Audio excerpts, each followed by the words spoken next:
Hello, everybody. Welcome to today's very special debate. The format of this debate is going to be a little funny, where after today's live stream, I will clip in our opening statements, which we have already completed and sent to each other. But without further ado, Matthieu, welcome to the Conversations with Catholics debate show. How you doing? Yeah, hi Kevin. Thank you for inviting me on your channel. It's nice to talk with people who know a bit about Catholicism and who have been in contact with Catholics. I know you used to be a Catholic, so it's very interesting to have these kinds of conversations with you, with skeptics, with everyone's about new recent miracles. And I think this should be more ongoing in the public debate. Too often, I find that philosophers of religion only focus on philosophical arguments, cosmological arguments, things like that. But I think it's also good to dig deep in the mud and go and see if there are well attested miracles in history. And this is why we wanted to talk about this theme of Eucharistic miracles, which is not often debated on YouTube. So yeah. 100% agreed. I'm an engineer by education, so I love the sciences and the empirical process and all of that. And it does seem like it's an understudied, under discussed, underappreciated kind of niche within the Catholic world. Using science and not just kind of armchair philosophy. So I'm very grateful to you, to Dr. Serafini, and to people like Dr. Tresancos, Dr. Kearse, and people like Dr. Linoli, for doing all of this work and bringing this to the public. Without yours included, without yours and their efforts here, conversations like this would not be happening. So I'm very grateful to you and to everybody else that I mentioned, because without them, this conversation would not be possible. Speaking of this conversation, I am going to go ahead and insert after the fact our opening statements right now. Hi everyone. In this presentation, I want to talk to you about Eucharistic miracles, which I consider to be a solid argument in favor of Catholicism. So first, let's start with a definition. A Eucharistic miracle refers to a supernatural event occurring with a consecrated host, most often characterized by the transformation of that host into human flesh. Given the extraordinary nature of this claim, a skeptic may legitimately wonder, did these miracles really happen? How can we sure it's not a hoax? These questions are entirely valid. One should not be credulous when faced with such events. So I think we have to distinguish between good skepticism on one hand and bad skepticism on the other hand. So what do I mean by that? Good skepticism to me means not believing things without good evidence and demanding serious evidence to confirm that a miracle has happened. Bad skepticism, on the other hand, would be to say things like miracles are impossible, no matter the amount of evidence, I will never believe in them. I think that's bad, and that a good investigator must strive to begin his inquiry without preconceived ideas, without naturalistic biases. So the problem is that many atheists on internet start from the conclusion that God does not exist and that Christianity cannot be true, and from there they conclude that Eucharistic miracles must necessarily be false without even beginning the investigation. And of course, this is not only on the atheist side. This bias exists also amongst certain believers who tend to see miracles everywhere because they are already convinced of the truth of Christianity. So, I think the rational approach must be neutral from the outset before any investigation begins. So, we should not presume the miracle is true, certainly, but neither should we presume it is impossible for it to be true. Only the evidence matters, and it must be examined rigorously, and one must be willing to be objectively convinced by the best arguments. And I hope that skeptics acting in good faith will agree with me on this. So, what if Eucharistic miracles were false? So, if Eucharistic miracles were false, I think it would not change anything about the Christian faith. The central reason why Catholics believe in the real presence of Jesus in the host is because Jesus taught it. You can see, for example, John 6:48 to 58. the discourse on the bread of life, Jesus says, I am the bread of life. He who eats my flesh and drinks my blood has life in him. Indeed, my flesh is true food and my blood is true drink. And so Jesus has taught his real presence in the consecrated bread. And throughout history, the first Christians, up until the Protestant Reformed, believed in the real presence. I have a detailed video on this subject on my YouTube channel in French if you're interested with that theme. So, but it's not the subject of today. Just to say that that's the central reason why we Catholics believe in the real presence. It's because Jesus taught it, and Jesus is a credible teacher. However, if at least some Eucharistic miracles are true, then they provide a strong case in favor, confirming what Christ said. So it would bolster the case for the real presence. And so this is why there's a genuine interest in studying these phenomena from a rational and scientific perspective. Because if they are true, then they would serve as a good confirmation of the Catholic faith. Okay, so from a historical standpoint, there have been 136 documented accounts of Eucharistic miracles throughout history. The guy who documented all of these is called Carlo Acutis. He's soon going to be canonized by the Catholic Church. His body is incorruptible. Here you can see it on the screen.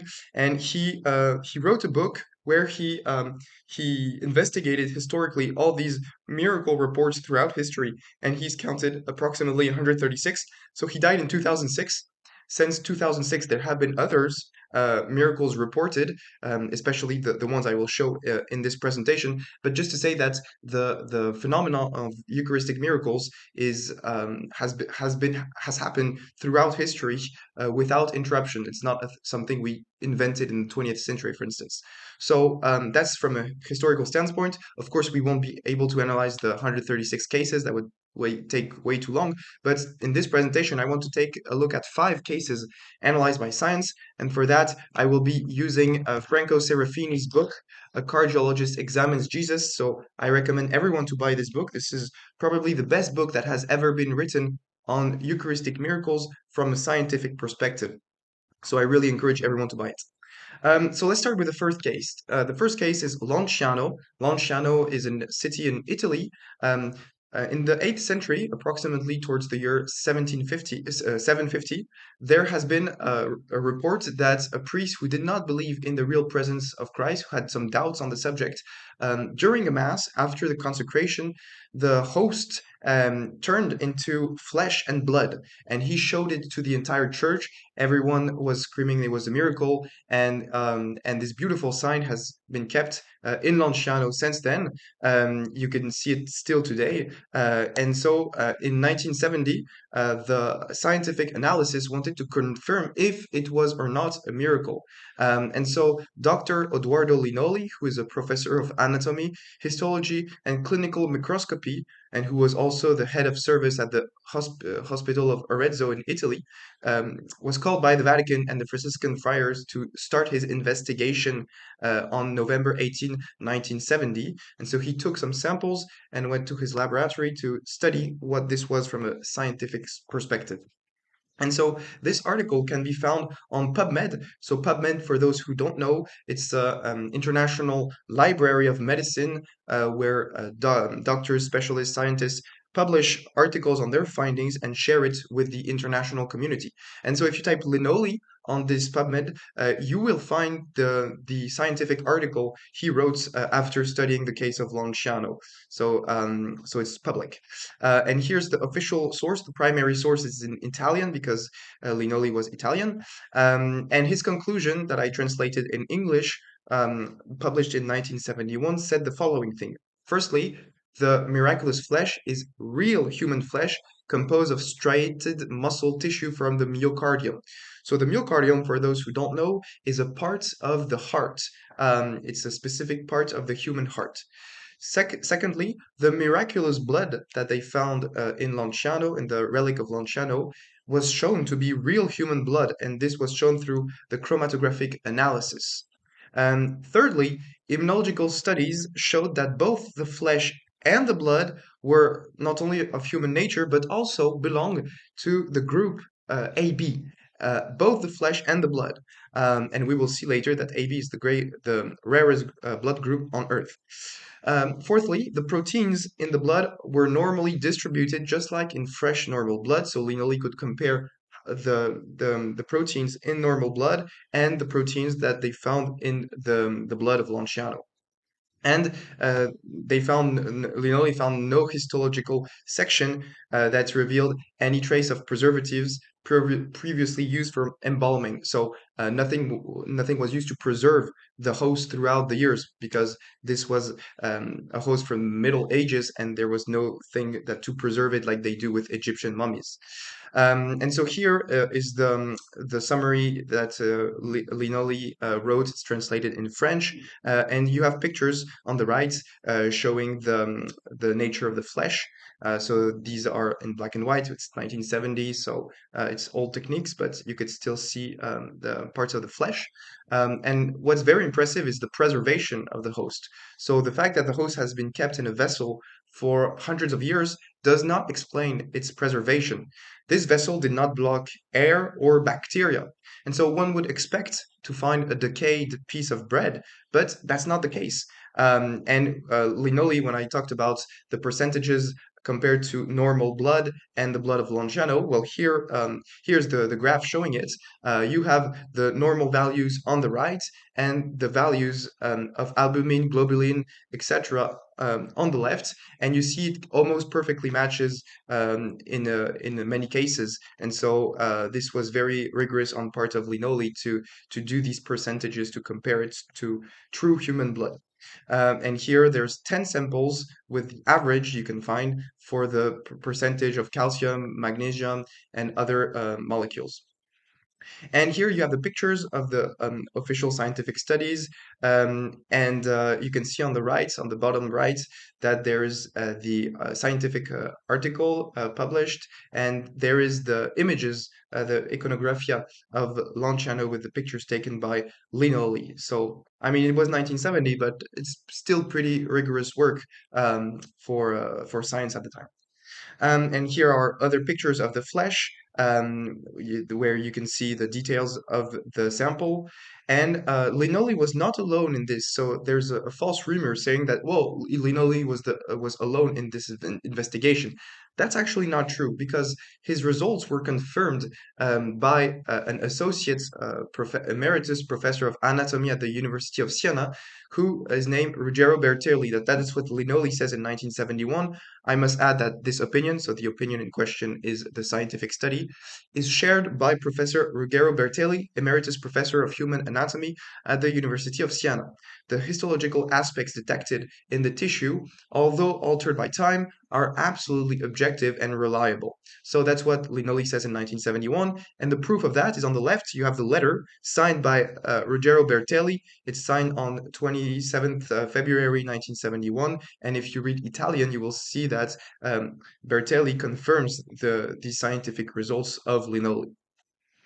And few people know that there was a second test done on Lanciano in 1981, so 10 years later, because the Franciscan required a new analysis on unused samples from 1970, so other samples that had not been used in the previous analysis in 1970. And the findings once again confirmed that it was human heart tissue, myocardic tissue. Linoli observed myocardial fibrocellular structure, the inner membrane of the heart, so the endocardium, and he also saw blood vessels. So this is amazing. We have a host that is hundreds and hundreds and hundreds of years old that has not been preserved. And when you look at the microscope, you find the inner membrane of the heart, and you see the blood vessels appearing on a piece of bread. So that's intrinsically supernatural in nature. According to Linoli, the flesh had undergone cadaveric rigidity, which means that it was alive at the moment the miracle occurred.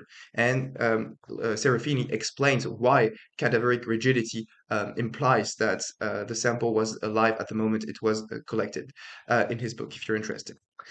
So here you have pictures of the myocard, the endocard, and other tissues from the heart. And Linoli said it was probably from the left ventricle. So it's very the analysis of 1970 was pretty rigorous for the time. So in conclusion, I would say that the Lanciano case is a scientifically solid case.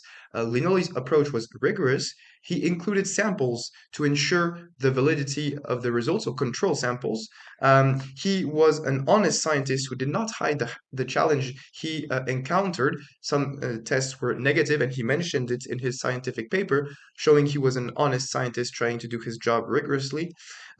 His analysis were published in a reputable scientific journal. As we said, it's available on PubMed, and it was confirmed by another professor, Ruggero Bertelli, as we saw, and in another analysis on another distinct sample in 1981.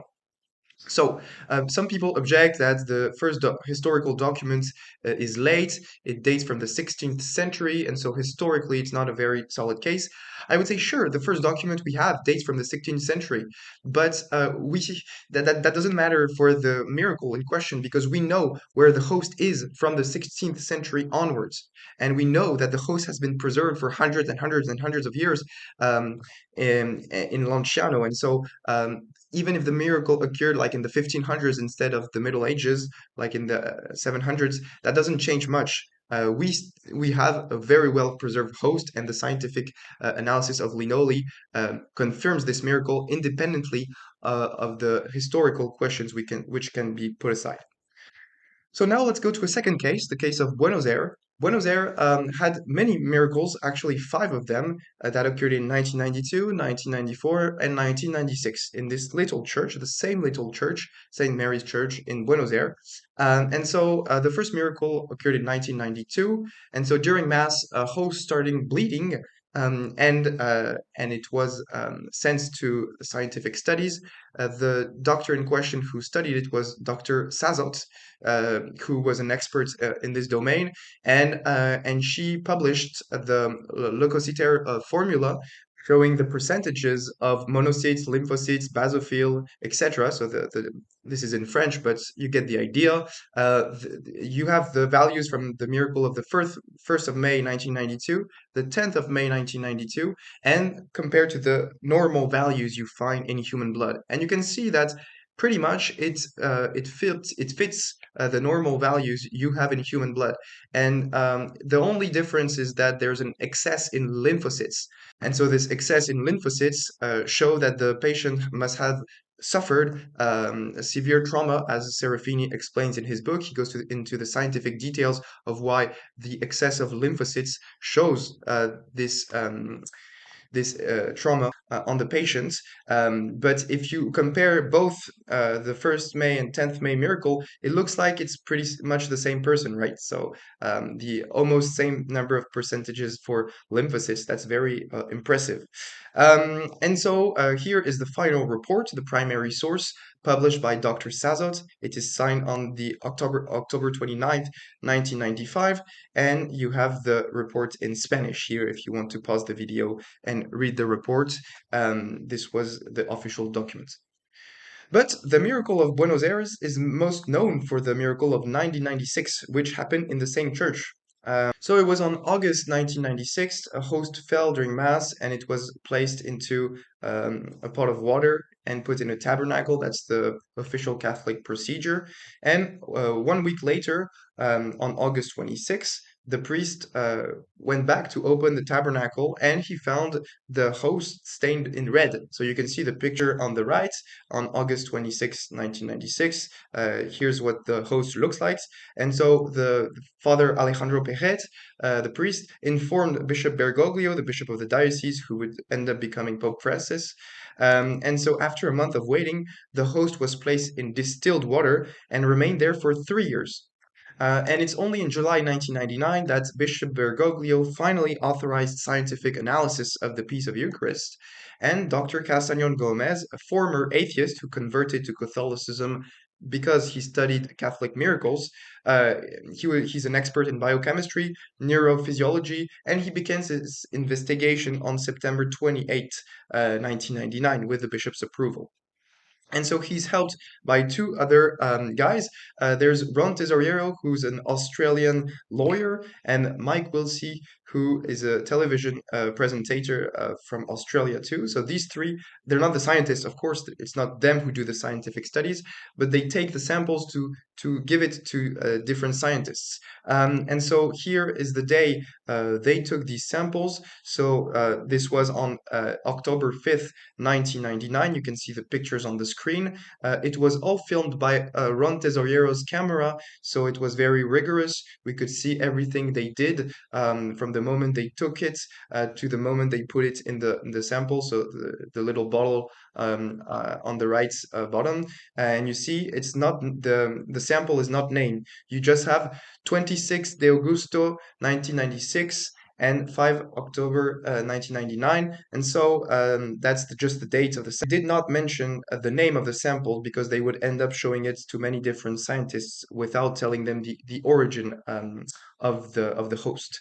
And so they first send it to the Forensic Analytical Lab in California, which tries to do a DNA test. And they could recover a low concentration of human DNA, but the PCR and STR analysis was attempted, but no results were obtained. So the sample does not normally react to the genetic code test that they usually do. So that was something that was weird.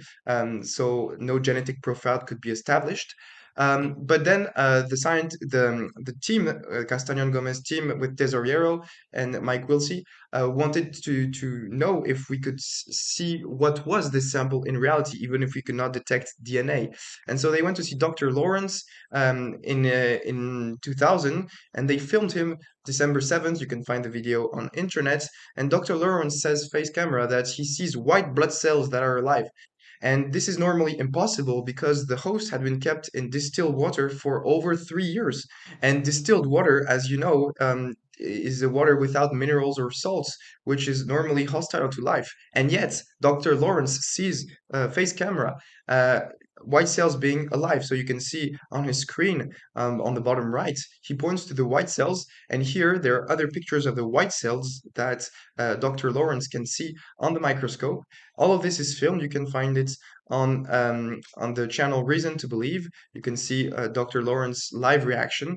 And so this is pretty much amazing that the white cells are still here 3 years after. And while refining their investigation, Dr. Gomez's team continued to show the samples to several other scientists in the subsequent month and years. In Australia, they go see Dr. Peter Ellis from the University of Sydney, Dr. Thomas Loy, Dr. John Walker from Sydney, and they also asked for Professor Linoli's opinion, who studied the host from Lanciano. He was also asked what he thought about it. So on the right, you can see he looks at the pictures of the sample. He did not look at it under the microscope, but he still had the microscopic pictures taken. And according to him, it looked like heart muscle. But the team wanted to have a final conclusion to be definitive, and therefore they turned to Professor Frederick Zugibe, who was the chief medical examiner and cardiologist at the time at Columbia University in New York. And so why him? Well, because he was perhaps the world leading expert in cardiology at the time, and he had 30 years of experience, numerous scientific publications, and over 10,000 autopsies to his name. So he was really a world expert in his domain, and that's why they went to him. So they sent him a picture by email. See the picture on the top. They say, "Dear Dr. Zugibe, can we have a meeting so that you can tell us what this is?" And so Dr. Zugibe said yes, and they met on April 20th, 2004. Tesoriero was filming the meeting, and Wilsey was interviewing Zugibe. And so Zugibe did not know where the sample came from. He just had this sample shown to him with the date of the sample, but no identification of the sample. So we could call it blind testing.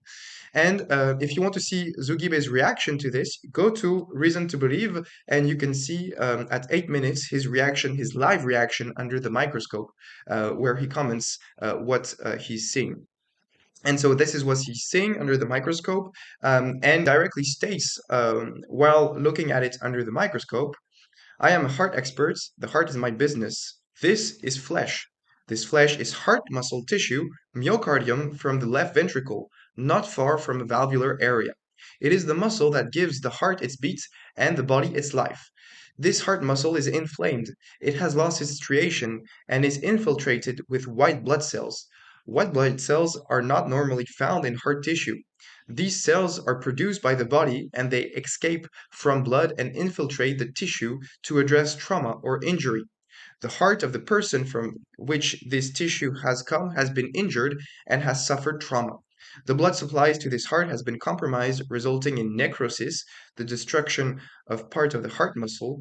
This heart has suffered. This is not unlike what I see in motor vehicle accident cases when CPR is applied to a person too harshly and the heart suffers injury. It is also the sort of suffering that I see in cases where someone has been severely beaten around the chest. And so, of course, this is very impressive because what he says here looks like the Passion of Christ, what Christ had suffered, suffering hearts beaten around the chest, and so that's very impressive. And he says that without even knowing where the sample comes from. Um, and so Mike then asks Zugebe, and the white blood cells, what do they indicate? And Zugebe responds, they indicate injury and inflammation. There are many, they are all intact. White blood cells can exist only if they are nourished by the body. This heart was alive at the moment the sample was taken. And Ron further asks, how long would these cells remain alive if placed in a human tissue kept in water? And Zugibe responds, white blood cells cannot exist outside the body because they are nourished by it.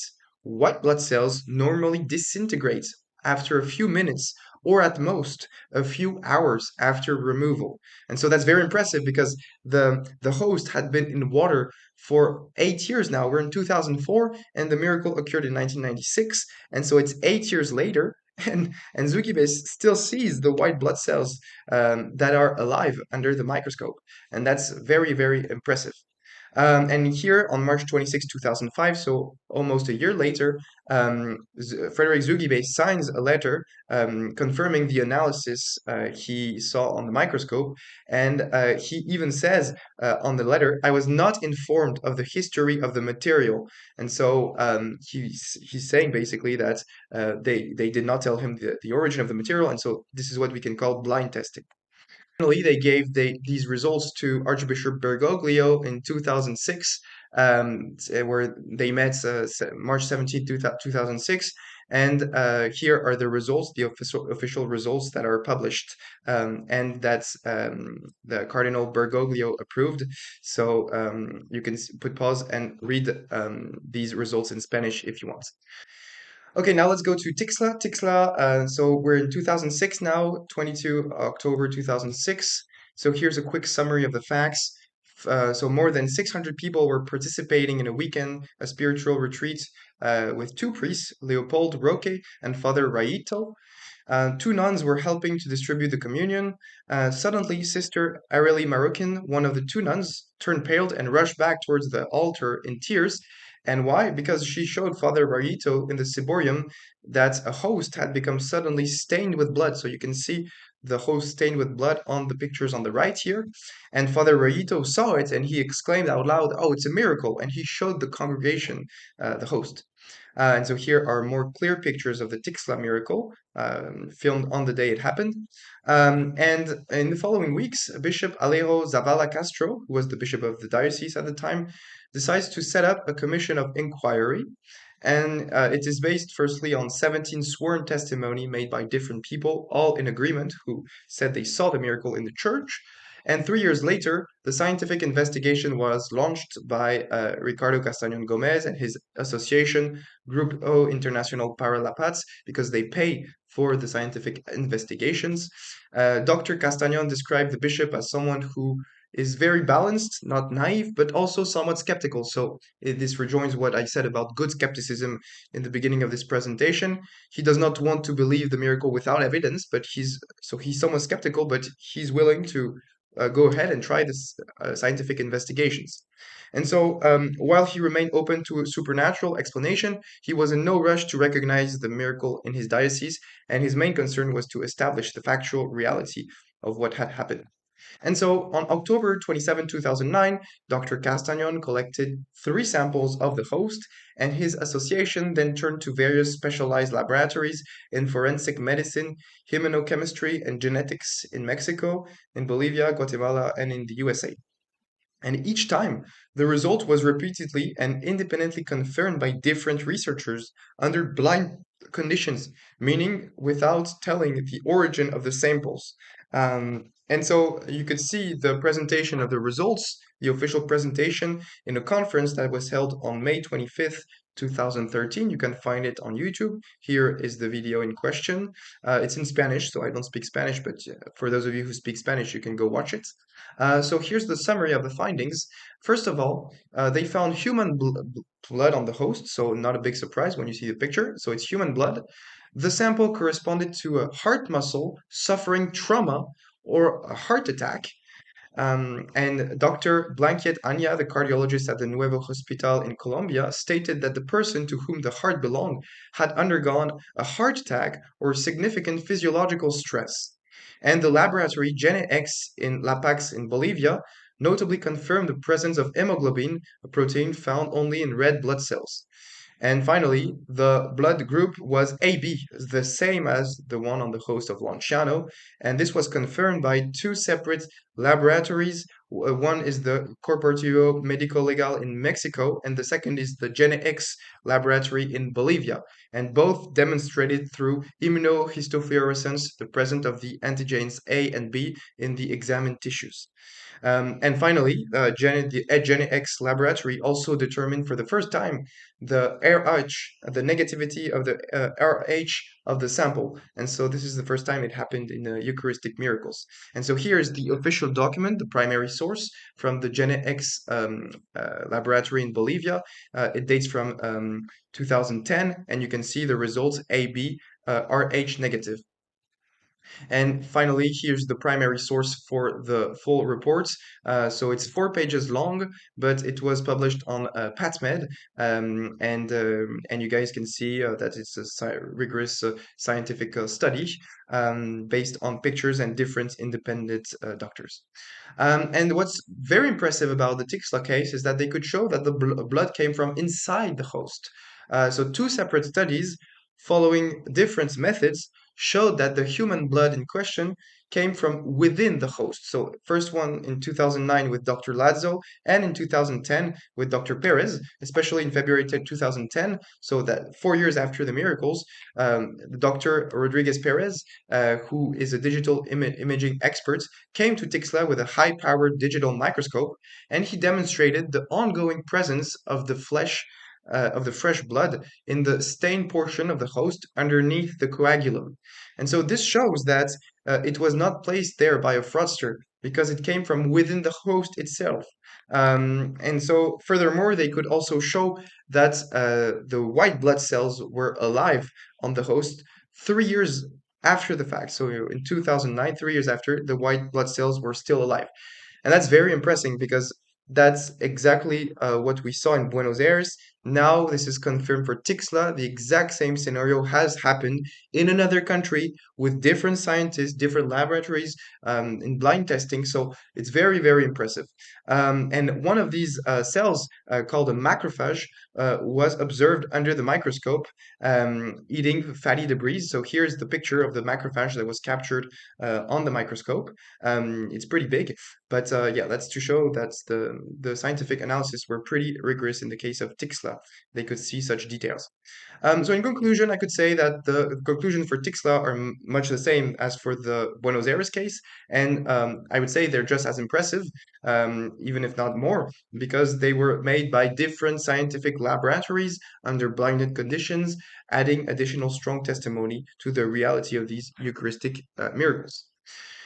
Okay, so now let me talk to you about Sokolka. Sokolka is another independent Eucharistic miracle that occurred in Poland on October 12th, 2008. So this was during a Mass, 8:30 Mass in the morning in the Church of Saint Anthony of Padua with Father Filip Zadrowski, who dropped a host without noticing. And he picked it up, but since it was dirty, he followed the standard procedure in the Catholic Church and placed it in a bowl of water. And then in the tabernacle to wait until it dissolved.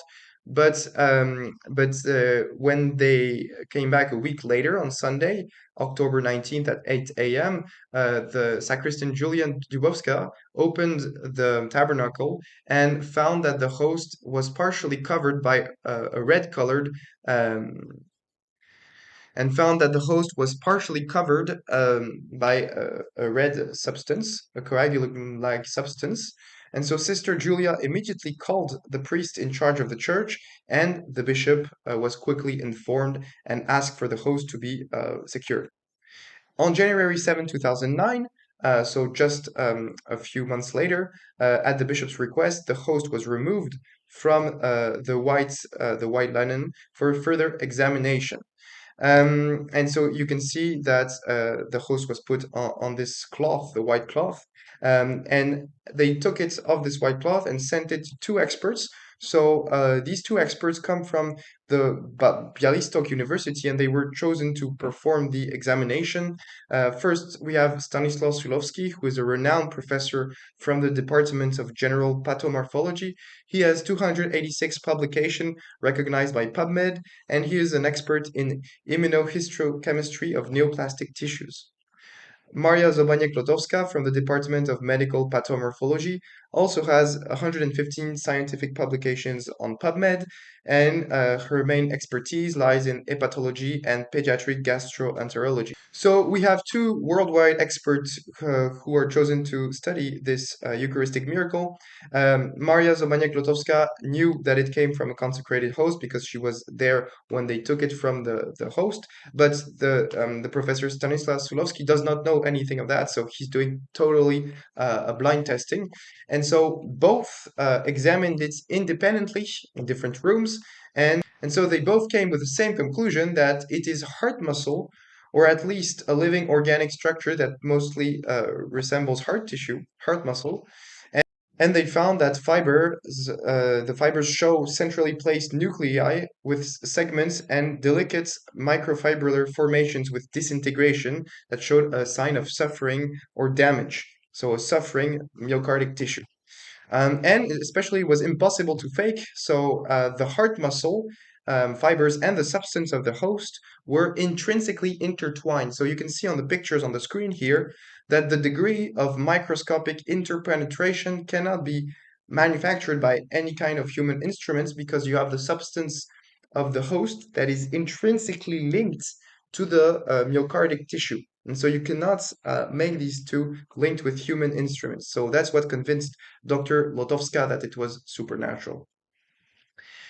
Finally, the last Eucharistic miracle happened in 2013 in Poland, and so you have basically the same scenario that occurs. The host is put in water, and then it starts to turn red. They take up the part that is red, and then they send it to different laboratories. So Dr. Barbara Engel, who was the head of cardiology in Legnica, and was also a member of the study commission set up by the Bishop Chichi, explained that 15 samples were taken from the host in presence of numerous witnesses. So this time it's 15 samples, it's huge.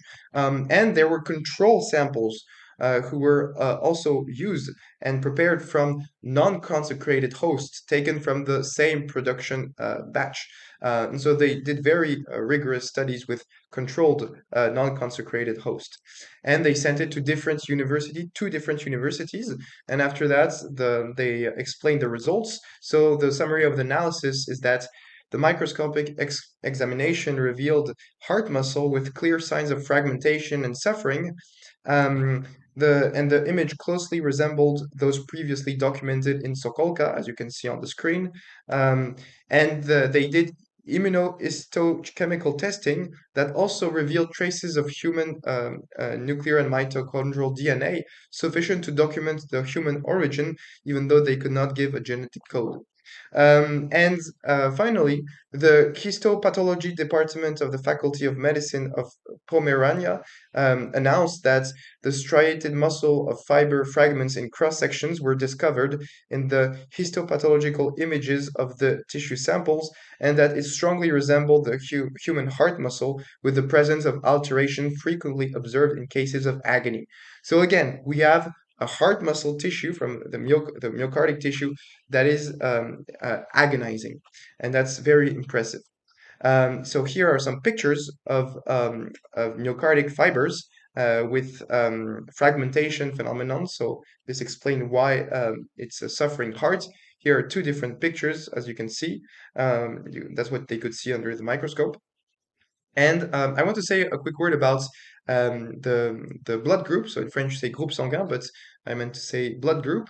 Um, we saw that every time it was AB. But AB is the rarest group on Earth. If you look at the frequency of blood in world population, the most common blood is blood type O, then type A, then type B, and then finally AB.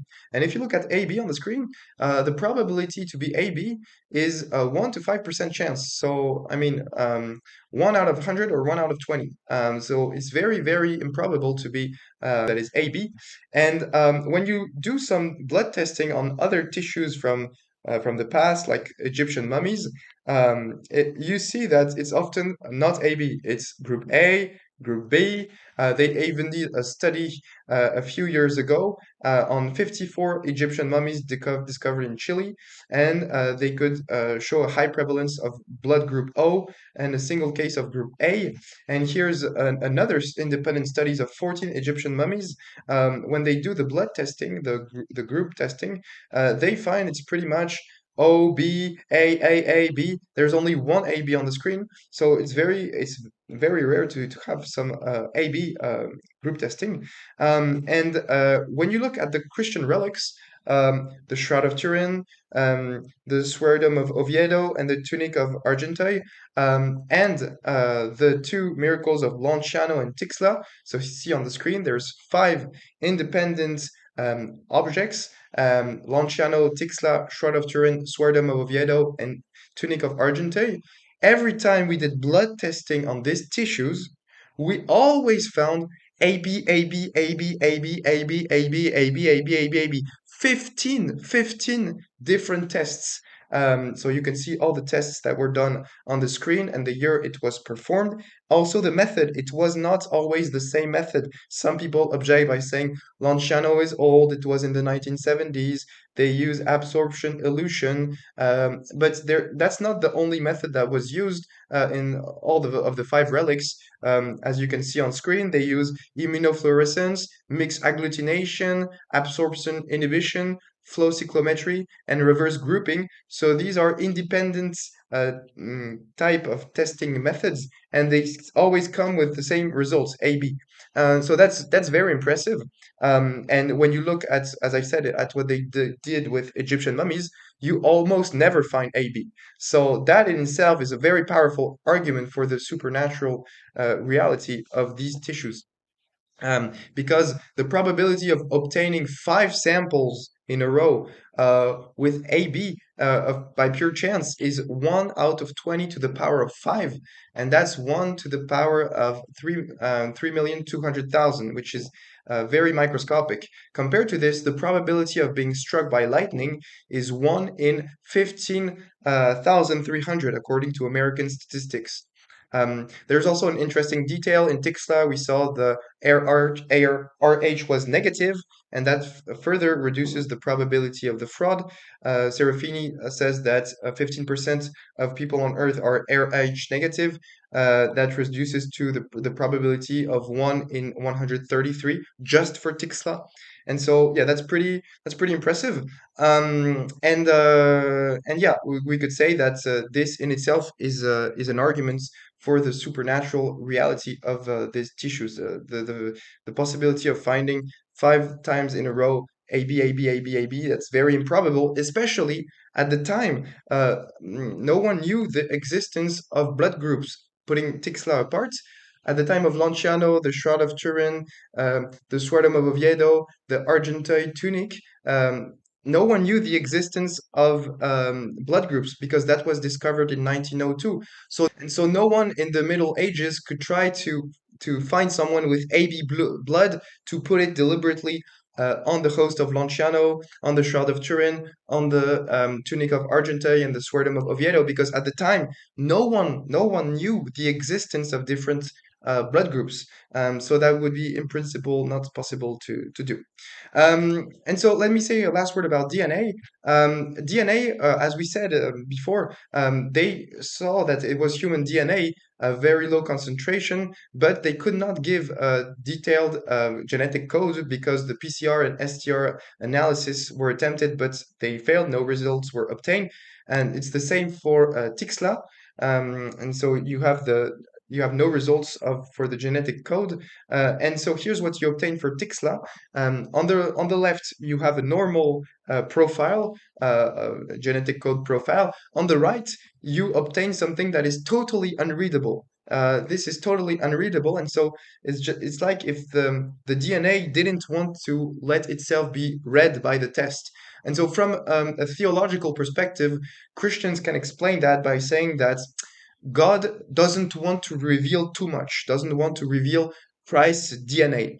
Because if he were to reveal Christ's DNA, maybe maybe that would be dangerous. Maybe people would try to start cloning Jesus Christ. If you have access to Christ's DNA, people might try to start cloning Christ. And God doesn't want to be overwhelming in his revelation. And so perhaps that's a theological explanation why God doesn't want to reveal the DNA of Christ. But I'll have more to say about this specific test when I analyze the fraud hypothesis, as you will see.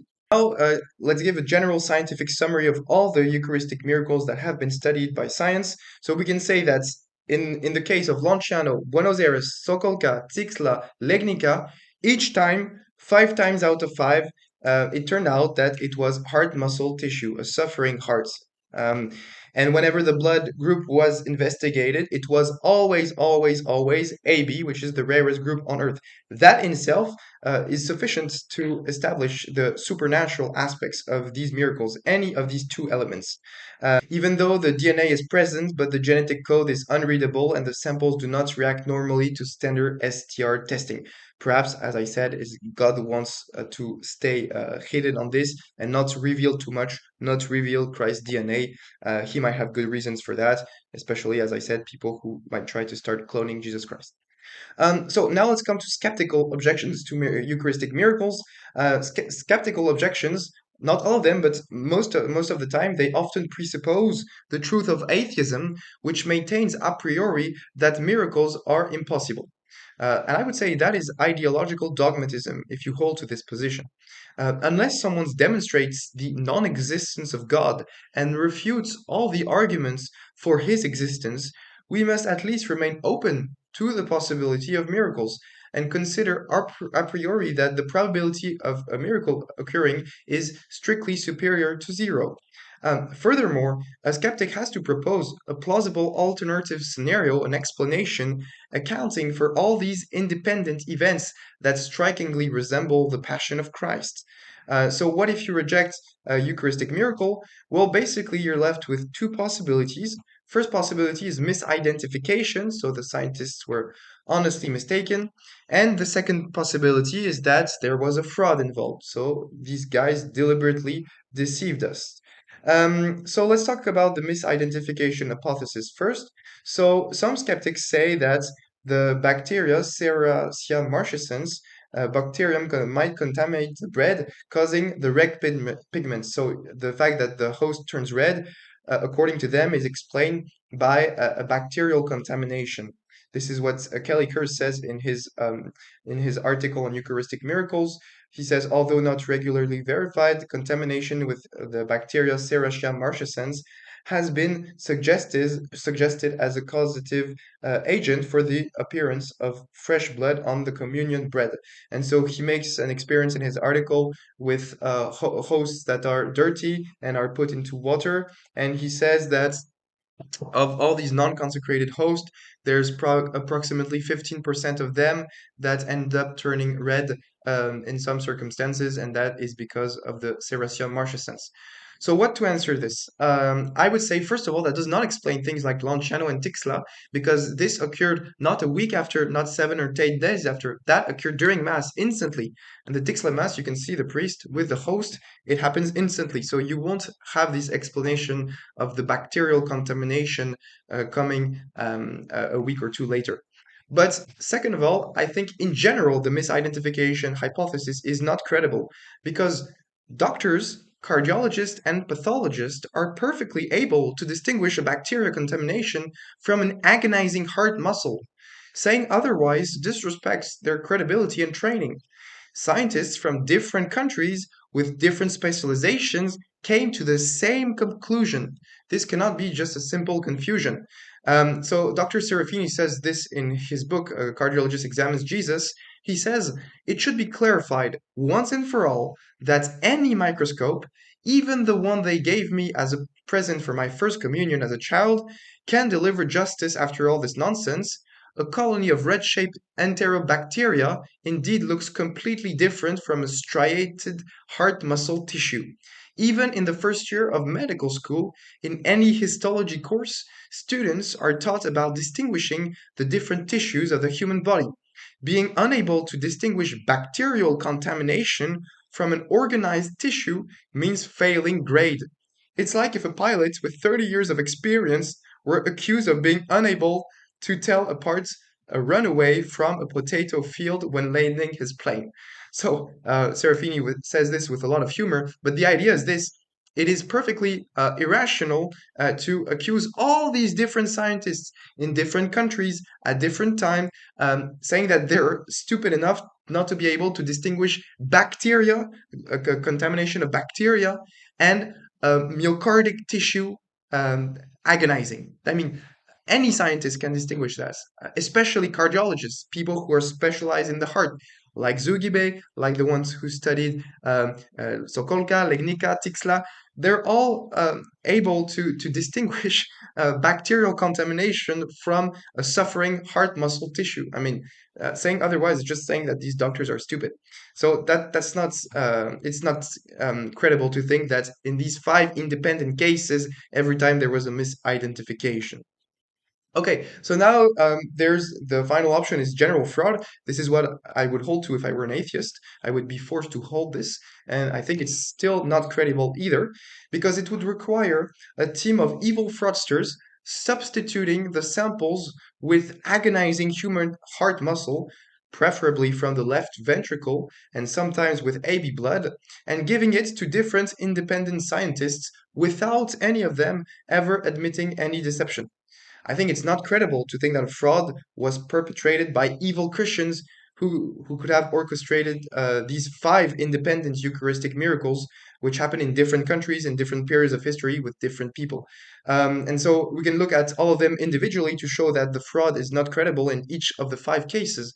First of all, it's impossible to fraud for Lanciano. That's what Linoli says in his scientific paper. He says, supposing that the heart had been taken from a corpse, I affirm that only an expert in anatomical dissection could have obtained a uniform slice of a hollow organ cut tangentially to its surface, as demonstrated by the predominantly longitudinal course of the muscle fibers bundle visible in several places in the histological preparation. Furthermore, he adds, if the blood had been taken from a corpse, it would have deteriorated rapidly due to autolysis or putrefaction. So Linoli clearly says that it was impossible to fraud for Lanciano. This would require scientific techniques that were unavailable in the Middle Ages. When it comes to Buenos Aires, some have considered the hypothesis of a conspiracy theory orchestrated by investigator Ron Tesoriero, Mike Wilsey, and Ricardo Castañón Gomez. According to this theory, since the three investigators were under the influence of the false mystic Catalina Rivas, they wanted to make up a fraud and brought Zugibe a fake sample to analyze. Because we see on camera when Zugibe analyzes Eucharistic miracles that he sees heart muscle tissue suffering heart muscle tissue, and so in order to hold to the fraud hypothesis, you must hold that they brought another a real piece of heart muscle tissue instead of the host that they gave to Zugibe. However, even assuming that they lied and deceived everyone for several years, which remains to be proven, how can we explain the presence of white blood cells, the leukocytes, which cannot survive outside of an organism for more than a few minutes or hours? Yeah, that does not seem credible. Can we really imagine evil Christians removing a piece of inflamed heart muscle, preferably from the left ventricle, and running to Zugibei's office, hoping that the white blood cells are still alive at the time of the analysis? Well, who can honestly believe that? That seems very irrational. And how can we explain the fact that Dr. Lawrence also observed the presence of living white blood cells 4 years earlier? Another heart stolen? I mean, that's just purely ad hoc. It's very hard to believe. It seems that we are faced with a desperate objection to dismiss any miracle in principle. How to fraud for Tixla? If you want to hold that Tixla is a fraud, so for this miracle to be a fraud, the team responsible for delivering the samples to the various doctors and labs would have to first find someone with AB type blood, the rarest in the world, to place this AB type blood on the suffering heart muscle they've stolen, and then give it to the scientists. And even if these frauders had managed to find a piece of suffering human heart muscles with white blood cells and the very rare AB group, that's already very hard to imagine. It still wouldn't explain why the analysis revealed that the blood came from the interior of the host. Because we said before, it's physically impossible for a forger to make blood come from inside the host. The host is only like 1 millimeter thick, so you can put blood on the outside, but you cannot make blood come from the inside. So it would be scientifically impossible to fraud in principle. And also, we could say that the DNA analysis refutes the fraud, because if it was a fraud, if the heart tissue was taken from someone else, and that they brought it to the labs, they would have seen the DNA. They would have said, oh, this heart belongs to this person. And you would have a normal genetic profile, a genetic code. But here, as we saw, it was undetectable. And this has never happened before with human tissue. So the DNA analysis refutes the fraud in itself. This does not belong to someone else's hearts that they stole somewhere. Finally, for Lignica, how could they fake it? Well, for the Lignica miracle to be a fraud, the team of fraudsters would have to bring 15 different samples of dying heart muscles at two different universities in Poland, while also preparing control samples to deceive the scientists. All of this is very difficult to sustain. I don't think this is very credible. Finally, for Sokolka, how could you fake Sokolka? Well, we could say it's impossible to fraud for Sokolka because the piece of the suffering heart muscle was intrinsically linked, intrinsically attached to the substance of the host on a microscopic level, as you can see on the screen. And so, as we explained, this degree of microscopic interpenetration cannot be achieved by any current human instruments. So thus, science itself can rule out any trickery. So, in summary, who can honestly believe that the conspiracy theory was at play in each of the 5 cases, unless one has an a priori bias against the supernatural? I think the rational position is to accept the overwhelming convergence of the facts. In these 5 cases, competent and independent scientists observed a consecrated host turning into suffering heart muscle tissue. And each time the blood group was tested, it was type AB. So, in face of such evidence, it seems irrational to deny the reality of the miracle. And so, I would say that we can say that Eucharistic miracles confirm the real presence of Christ in the Eucharist. These miracles enable us to appreciate the reality and depth of Christ's sacrifice for us on the cross. And this is not a trick or fabrication, but a manifestation of the immense and infinite love of God for mankind in the Eucharistic sacrifice. And if you guys want to go deeper on this study, please buy Serafini's book, A Cardiologist Examines Jesus. Again, it's the most rigorous book ever written on Eucharistic miracles. So please buy this book, and I will have Dr. Serafini soon again on my YouTube channel. I've already did a few interviews with him, but I will have him back again on my channel. And so thank you for listening to this presentation, and God bless everyone. All right. Thank you so much, Matthieu, for that opening statement. Now it is my turn for my opening statement. I am going to try to keep this to 20 minutes. If I go a little bit over, apologies in advance. But without further ado, hello, everyone. Thanks so much for being here and for watching this debate. My name is Kevin, and I was born into a traditionalist Catholic family in the FSSP. That's the Priestly Fraternity of St. Peter. I was born in 1995, and I don't say that to dox myself, but I do say that to give you an idea of where in the timeline of these events I was born, and how old I was when some news of these events were breaking. My childhood took place mostly in the 2000s, and the 2000s were a very exciting decade in the world of Eucharistic miracles. So I was born during the fivefold miracles going on at Buenos Aires, which was between 1992 and 96. And then I was 10 years old when Dr. Castellan Gomez published his results, more on that later, regarding Buenos Aires. I was 10 also when the Eucharistic miracle at Tixla occurred, and I was 16 when Dr. Castellan Gomez published the results on Tixla.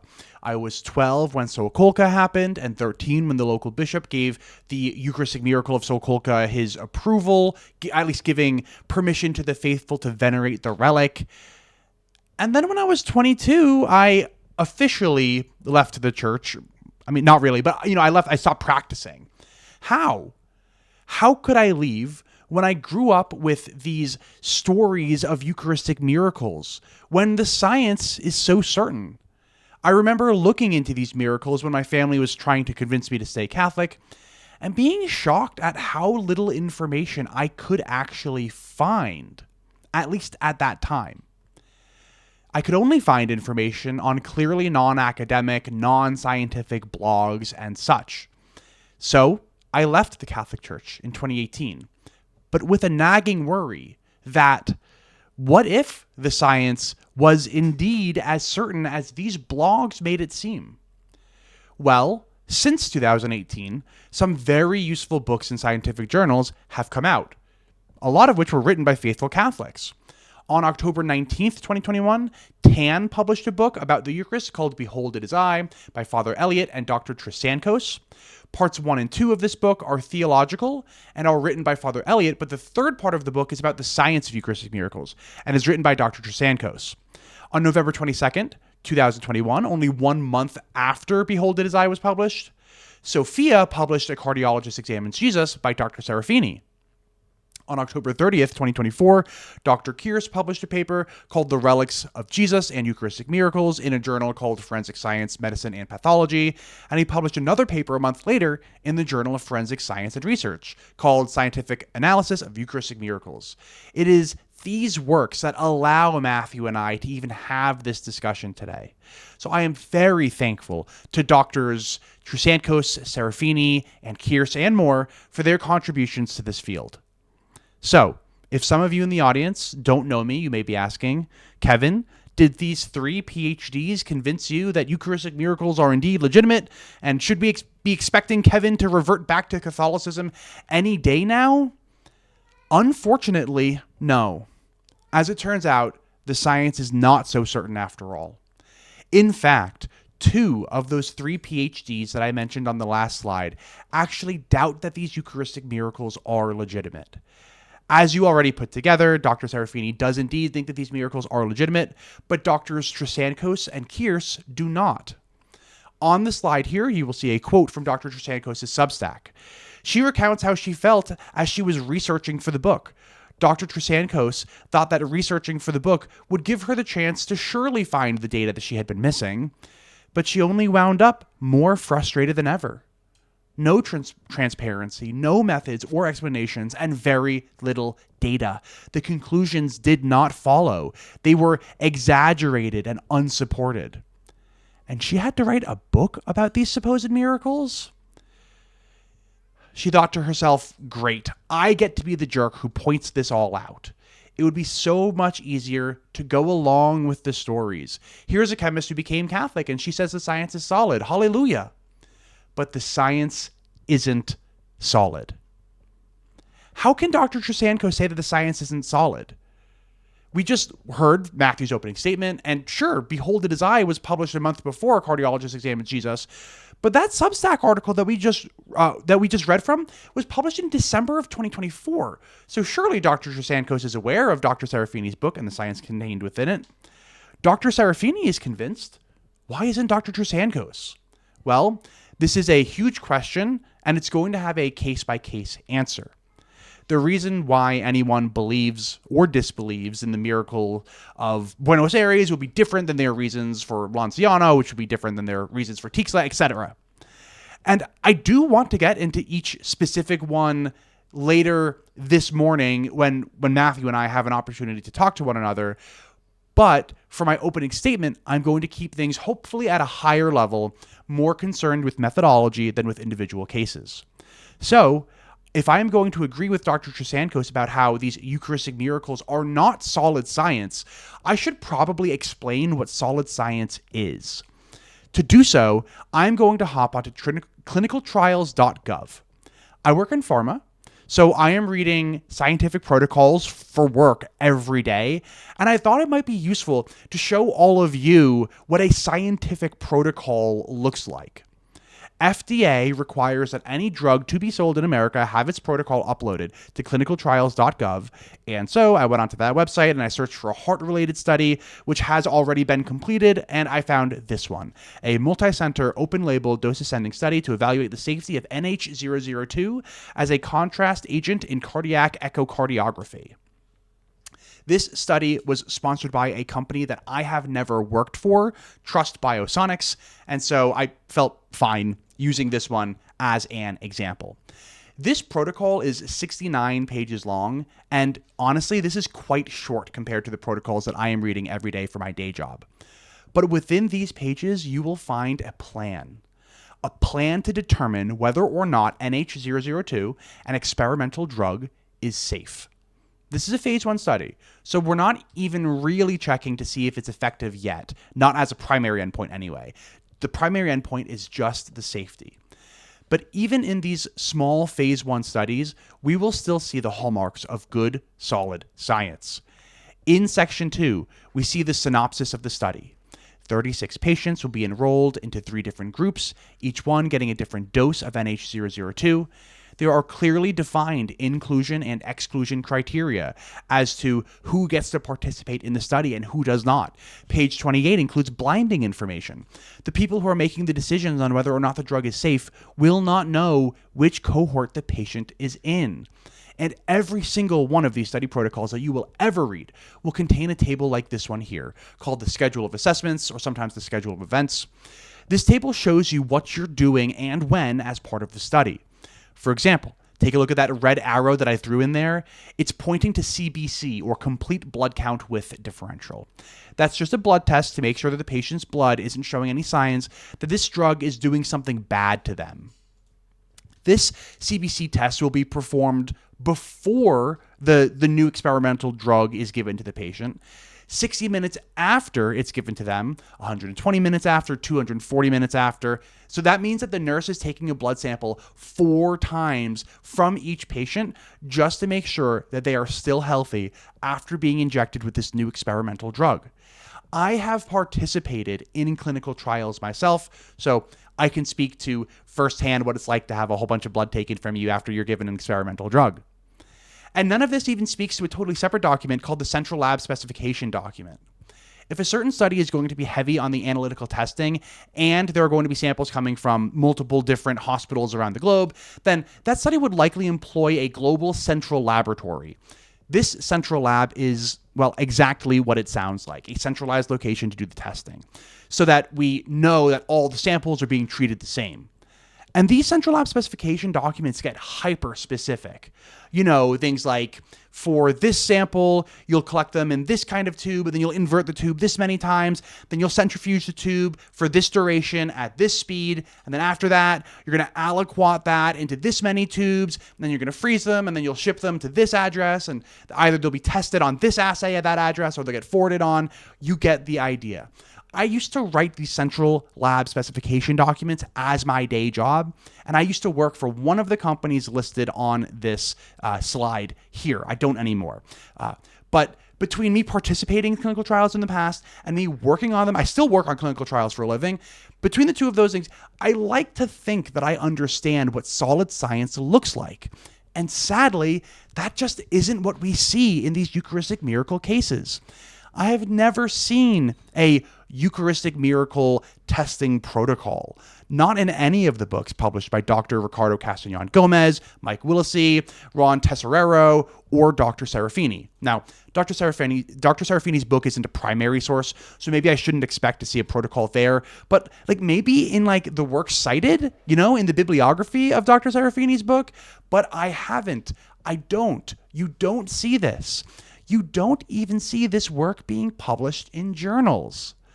Whatever work is being done is only being presented to local bishops. And then Castellan Gomez, Willesee, and Tesoriero all write popular level books about this stuff. Neither the presentations to bishops nor the pop level books are peer reviewed. Dr. Kearse points this out in the conclusion of his paper on the importance and standardization of evaluation of Eucharistic miracles. And he adds, too, that liturgical representatives should be cautious about signing off on these miracles. So what happens when there is no protocol? Well, I mean, the answer is that almost anything can happen, I guess, since there are no guardrails to keep the study on track. But let me highlight some of the issues that I see with the various Eucharistic miracles, which I think could have been avoided or resolved if there had been a protocol in place. First up, blinding concerns. Blinding is very, very important in my day job.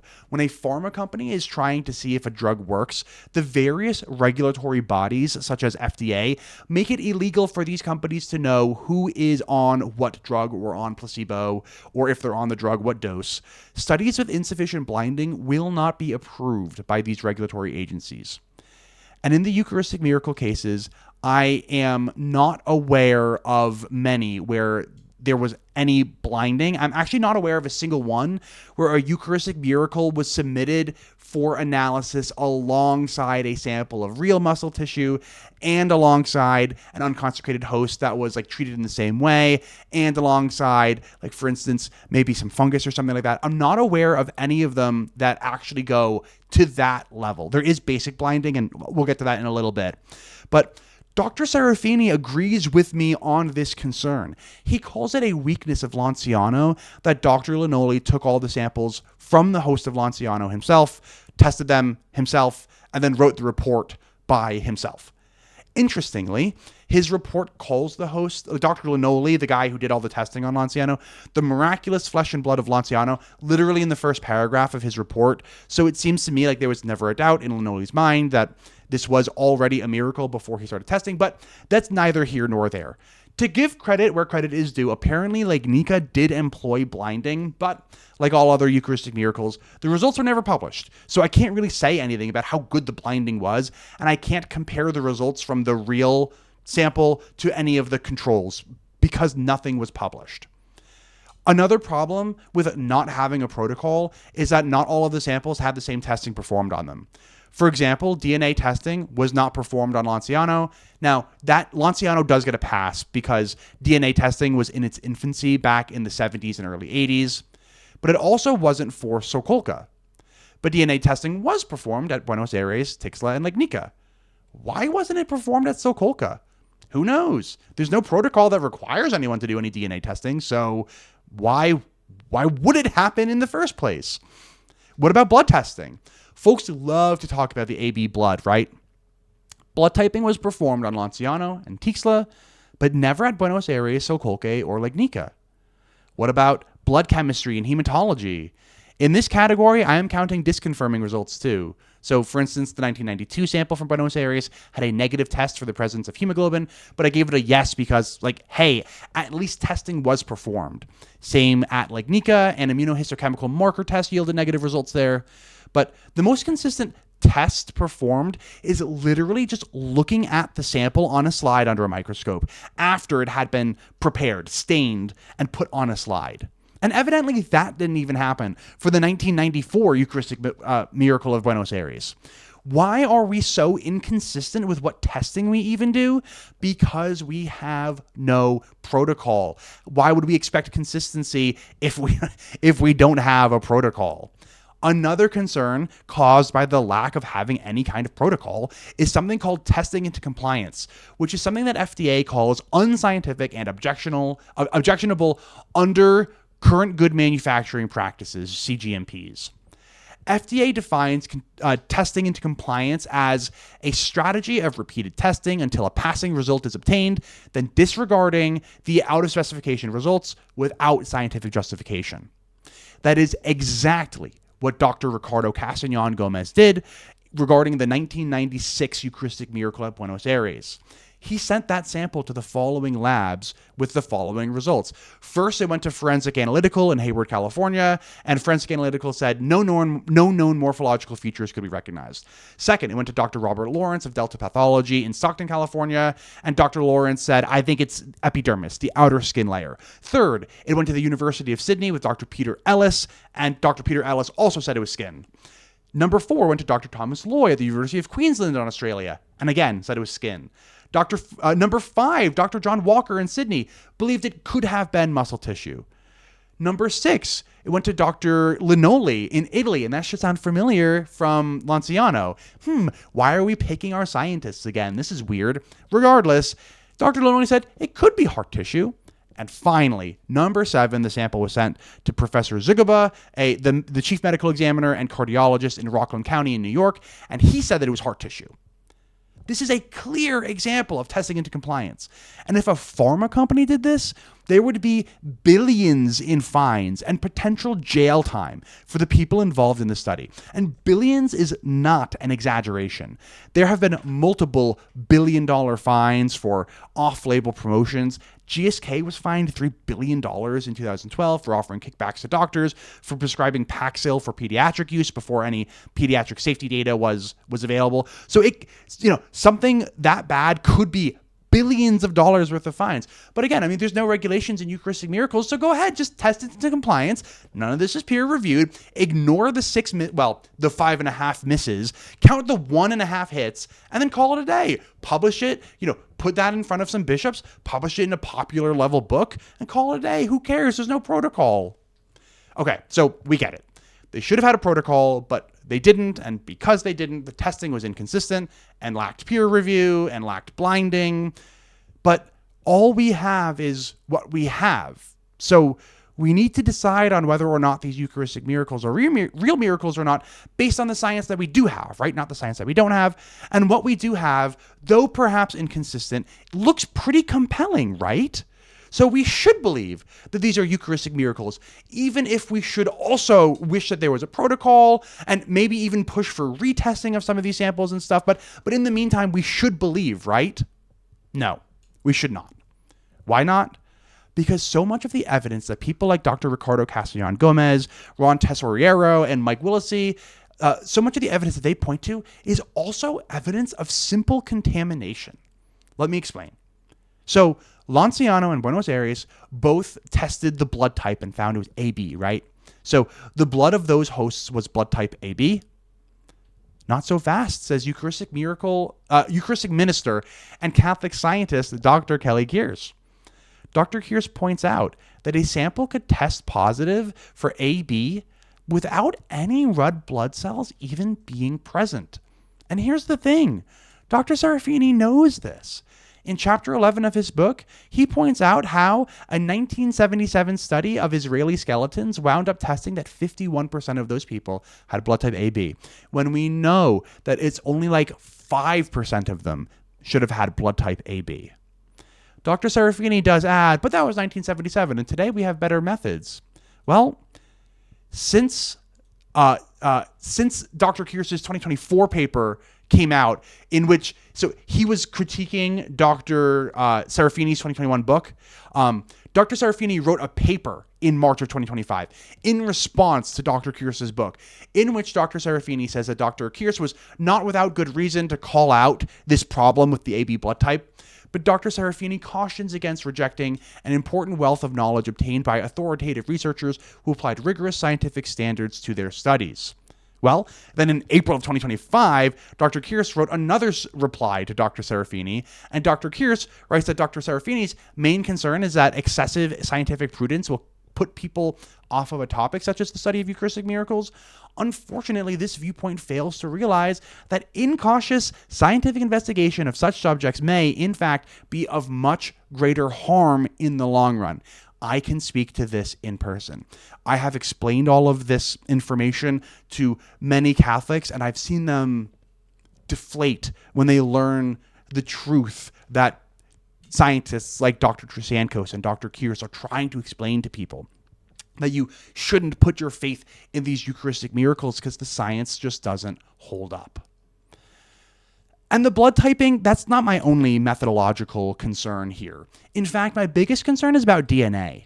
As a reminder, DNA testing was performed at Buenos Aires, Tixla, and Legnica. But let's look at those results. At Buenos Aires, no human DNA profile could be determined by means of standard STR analysis. Same story in Tixla.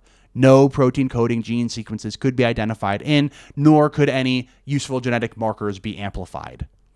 And it's the same at Legnica. No DNA amplifications were obtained by PCR technology at the Institute of Forensic Medicine, and University of Szczecin claims to have found enough DNA to know that it was human DNA, but didn't share anything else conveniently enough. This is probably like super disappointing to people who actually hoped to have real empirical evidence of Eucharistic miracles. If we found human DNA, then we could sequence that human DNA. And if that DNA was like the same at each Eucharistic miracle, I mean, that would be astonishing. That would be incredible evidence. But we don't have that. We're not even finding human DNA. We're finding DNA, but who knows if it's human? Maybe it's yeasted DNA. Maybe it's fungus DNA. But oddly, Dr. Castellan Gomez seems to be able to put a nice marketing spin on this.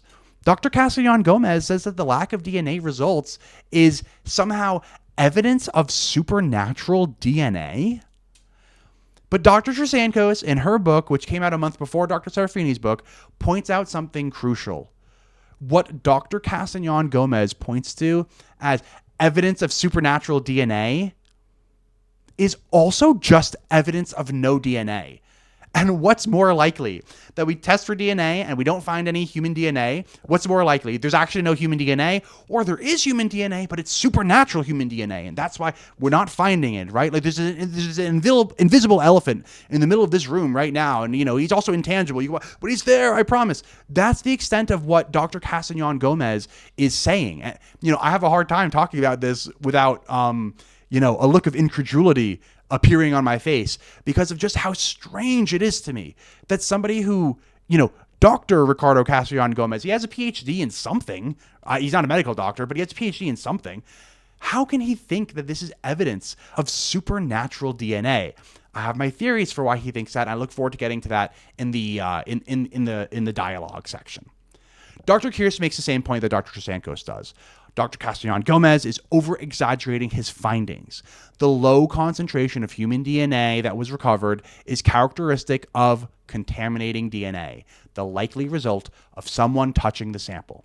This is a very different situation than having an abundant amount of human DNA which could not be amplified. And again, if we had an entire chunk of human heart tissue visible to the naked eye, there would be more than enough DNA present, but somehow there isn't. It doesn't add up. And to drive his point home, Dr. Kears did his own Eucharistic Miracles at Home experiment. He took unconsecrated wafers and left them out, placed them in water, and then checked them a few days later. And he made his own Eucharistic Miracles with a 15% success rate. That's amazing. 15%. Then he inoculated some hosts with a fungus known to turn red and look like blood, and he got very similar results to those 15.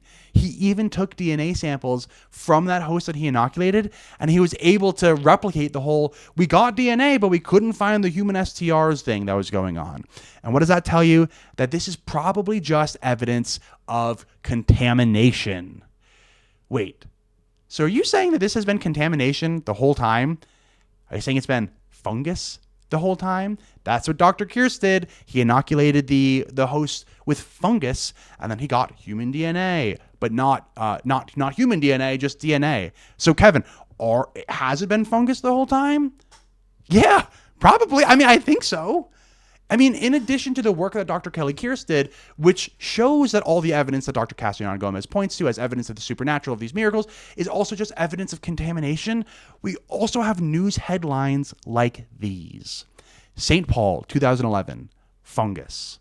Salt Lake City, 2015, fungus. And remember this one from just earlier this year? Indianapolis, 2020-25. Probably fungus. They didn't say what it was, but they said it's not supernatural. Now, if any one of these gets a least likely to be fungus award, it's probably like Mika, because apparently they did test to see if it was fungus, and they said that they didn't. But again, the results were never published, so I can't really comment. They say that they tested for fungus and it wasn't fungus. So okay, like Mika, that's good, great. Publish your results, please, in a peer-reviewed scientific journal article. But anyway, I'm over time at this point. I didn't get to talk about Dr. Castellan Gomez and his whole cast of people and how they were investigating Eucharistic miracles because of this Catholic mystic who told them that like Jesus was speaking through her and Jesus is telling you to go investigate these Eucharistic miracles. So we'll talk about that in the actual in the dialogue on Thursday morning, which I am very much so looking forward to. But until then, hang tight, everybody, and we'll be right back. Thanks so much. And now that our opening statements have been completed, Matthieu, I believe that you have a few slides in response to my opening statement, and then we'll just launch into the open dialogue after that. Is that right? Yeah, perfect. So let me share my slides. I think you can see it now. Yes, Is I it fine? can. There we go. Okay, great. So thank you, Kevin, for your opening presentation. I wanted to respond to a few points you made in that opening presentation.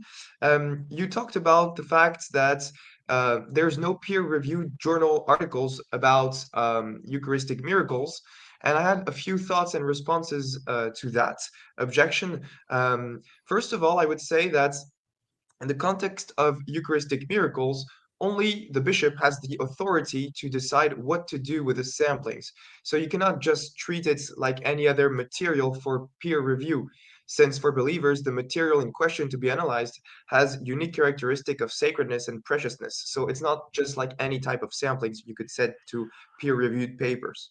Secondly, even if no published papers, peer-reviewed papers result from scientific investigation, typically we do have official signed reports detailing what tests they performed and what they found.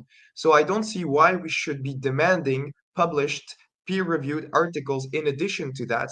I don't think this is an absolute necessary condition in order for the miracle to be credible. Plus, I could say that these Eucharistic miracle in examinations are much more like forensic and criminal investigations, where we just need to identify the nature of a sample with basic testing. Everyone, of course, trusts the reports of scientists consulted for forensic and criminal investigations, even though those are rarely published in peer-reviewed scientific literature. I would also say that it's not very surprising that the findings aren't published in peer-reviewed articles because the church leads the investigations and they only need to do a simple determination of the nature of the sample, which can be satisfactorily done via official reports from the labs and the scientists. So they don't really need to go as far as to push for peer-reviewed publications in order to confirm the miracle in the diocese. And I will also say that the scientists involved don't have much of an incisive to write up the findings into a published paper, since they're not often even told of the origin of the sample, and it isn't even their own collected sample, so they're not the guys who are going to push for a peer-reviewed journal. Moreover, journals probably wouldn't publish the findings to begin with because journals are usually interested in new research or case studies. They generally don't care about identifying this kind of sample or this kind of sample.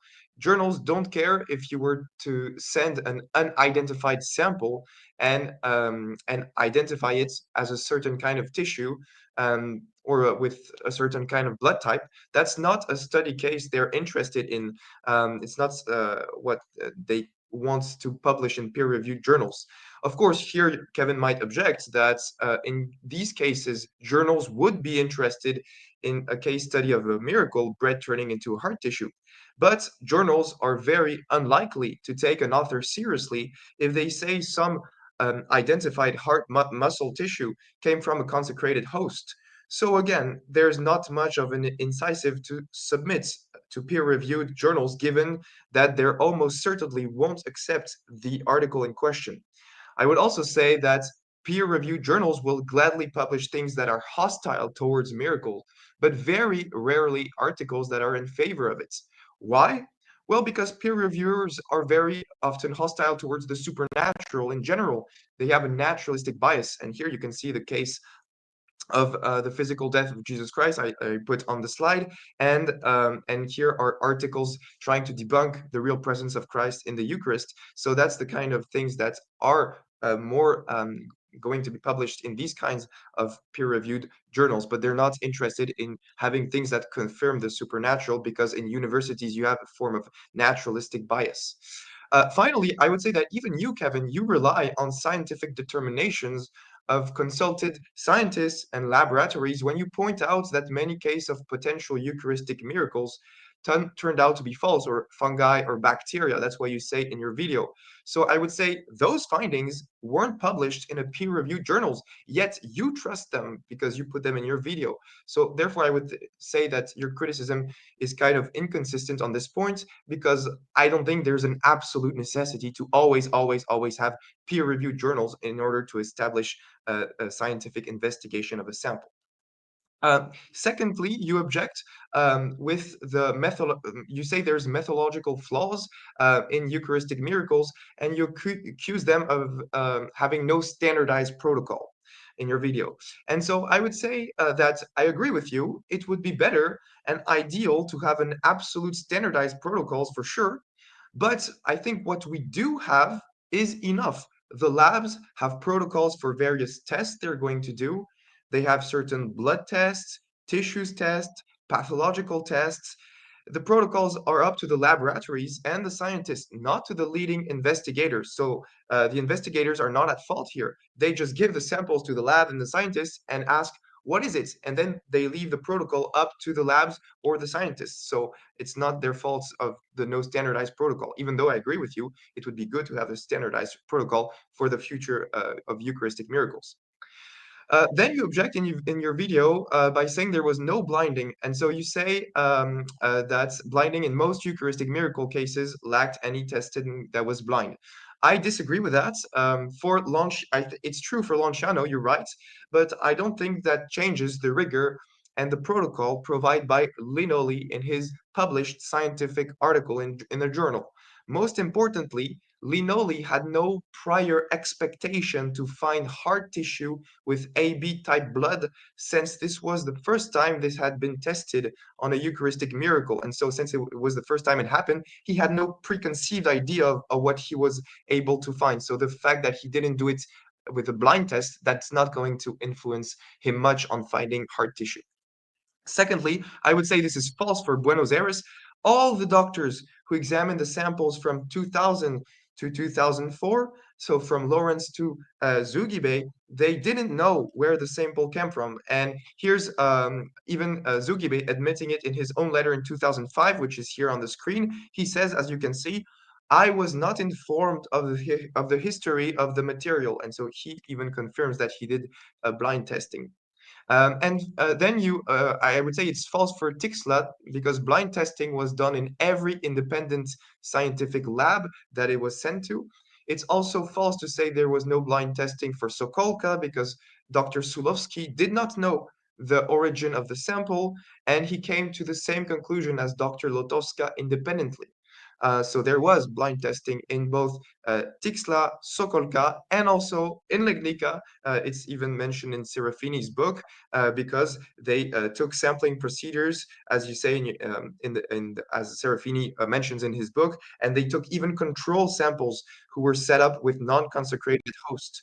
And so, yeah, there was blind testing in 4 cases out of 5. Buenos Aires, Tixla, Sokolka, Legnica, and as I said, for Lanciano, there was no blind testing, but Linoli had no preconceived ideas of what he was being able to find. So I think the procedure is still very rigorous in general.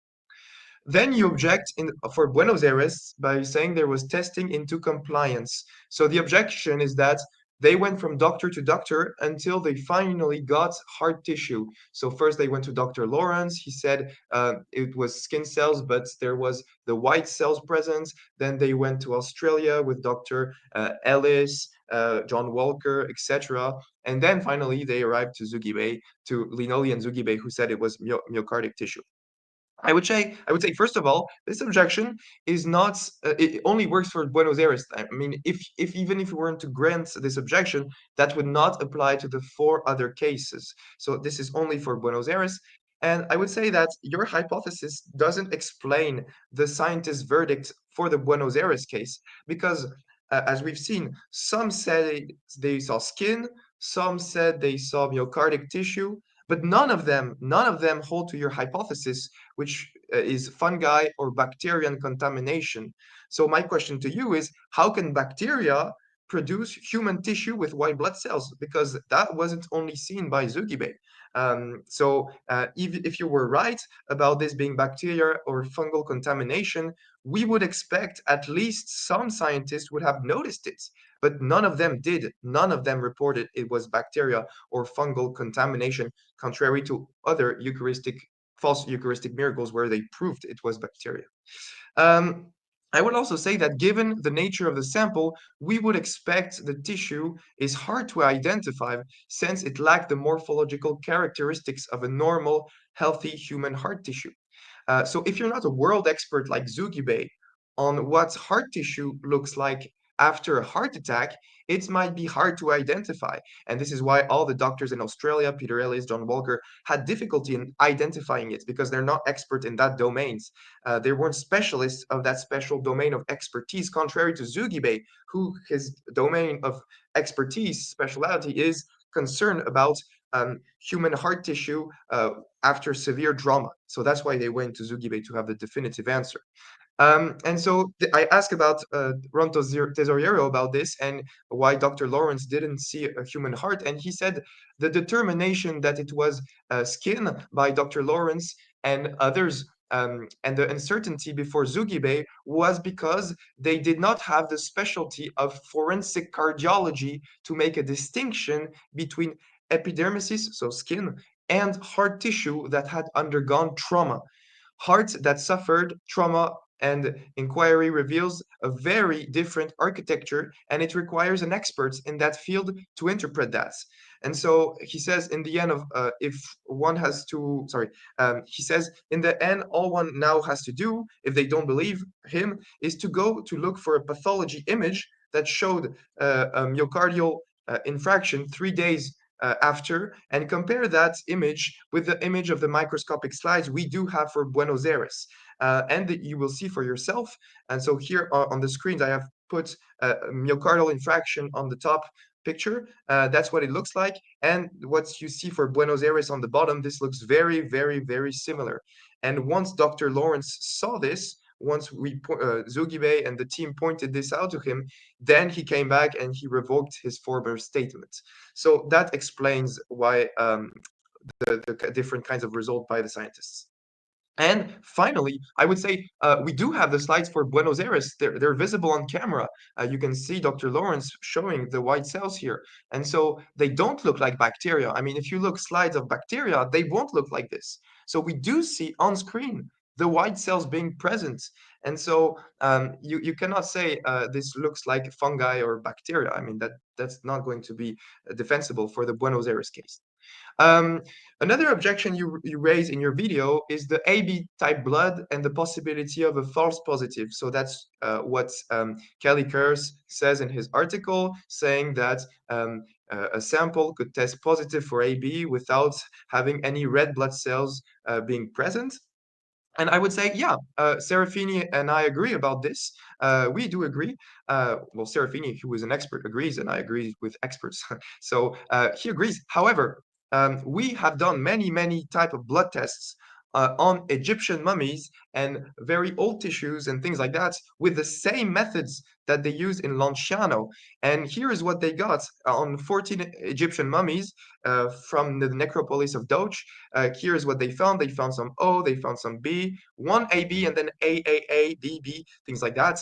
And when you look at the Christian tissues like Lanciano, Tixla, and even the three relics, the Shroud of Turin, Suardum of Oviedo, and Tunic of Argentite, as I said in my presentation, you never find anything else than AB. It's always AB, AB, AB, AB, AB, AB. So even if there's a possibility of a false contamination, I agree it's a theoretical possibility, but what is the probability that in 15 different tests on the screen you can see, you always get AB, and with different methods. It's not only the method that Linoli used in the 1970s, the absorption illusion. In Tixla, they use the immunofluorescence, which is a better modern method for A/B testing. And so again, what is the probability that you always get AB, AB, AB, AB? When you do it with other ancient tissues like Egyptian mummies, you get very different results, almost never AB and mostly OA, things like that. So again, Kelliker's objection is not decisive in terms of probability here, even if there remains a theoretical possibility of false attribution. Okay, and you say in your video that Dr. Kurz made his own Eucharistic miracles at home. I would say this has already been refuted in my presentation with the misidentification hypothesis. Doctors, I would say, are perfectly able to distinguish bacterial contamination from an agonizing heart tissue. Saying otherwise amounts to saying that all these experts that have studied Eucharistic miracles in Lanciano, Buenos Aires, Sokolka, Tixla, Legnica, all these experts in different countries at different times with different methods, they all came to the same conclusion of myocardic tissue, and they could not recognize myocardic tissue agonizing with bacteria. I mean, how can one seriously believe that? So I don't think this is a credible hypothesis. And so, and it wouldn't explain the bacterial contamination. That doesn't explain Lanciano and Tixla when the miracle occurred instantly during Mass, not a few weeks later. So not any time for the contamination to occur. So I think that this is a desperate hypothesis, the misidentification hypothesis. And so you point out in your video that there are false Eucharistic miracles, and that proves that the diocese are prudent in this, that they do scientific tests, and when tests reveal that there's a bacterial contamination, they say it, they publish it, it's in the news. And so the Catholic Church is open to they're having real Eucharistic miracles on one hand, where we can distinguish bacteria from a real suffering heart muscle tissue, and false Eucharistic miracles like bacteria contamination. So yeah, scientists can distinguish that, and these articles prove it. So in conclusion, I would say that your presentation, I don't think it has sufficiently answered the specific cases and arguments I bring up in my own presentation. That's normal because you didn't see my presentation beforehand. So I would say that unless one has an a priori bias against the supernatural, I think the rational position is to accept the overwhelming convergence of the facts. In these 5 cases, competent, independent scientists observed a consecrated host turning into suffering heart muscle, and that's the central argument. It's not about DNA or stuff like that. That's the central argument, heart muscle tissue.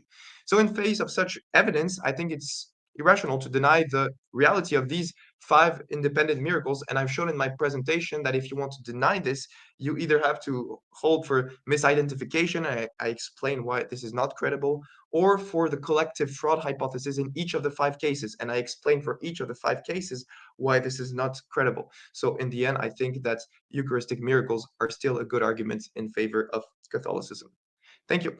All right. Thank you so much, Matthew. That was awesome. For the remainder of our time today, the plan is just to have a normal conversation. We've had enough slides. So Matthew, I jotted down a bunch of questions that I wanted to ask you. I think that you jotted down some questions to ask me. So I think at this point, we'll just go back and forth and kind of ask each other questions and just have a conversation. Yeah, sure. Do you want me Awesome. to start asking the questions, or do you want to start? If you don't mind, I have one that kind of curtails nicely off the end of your presentation. Okay. Yeah. So in both in your rebuttal that you just did and around the 46-minute and 30-second mark into your opening statement, you mentioned that you don't think that the misidentification hypothesis is credible because it's not realistic to think that so many experts could be so wrong about these samples being heart tissue. I'm actually Yeah, going to exactly.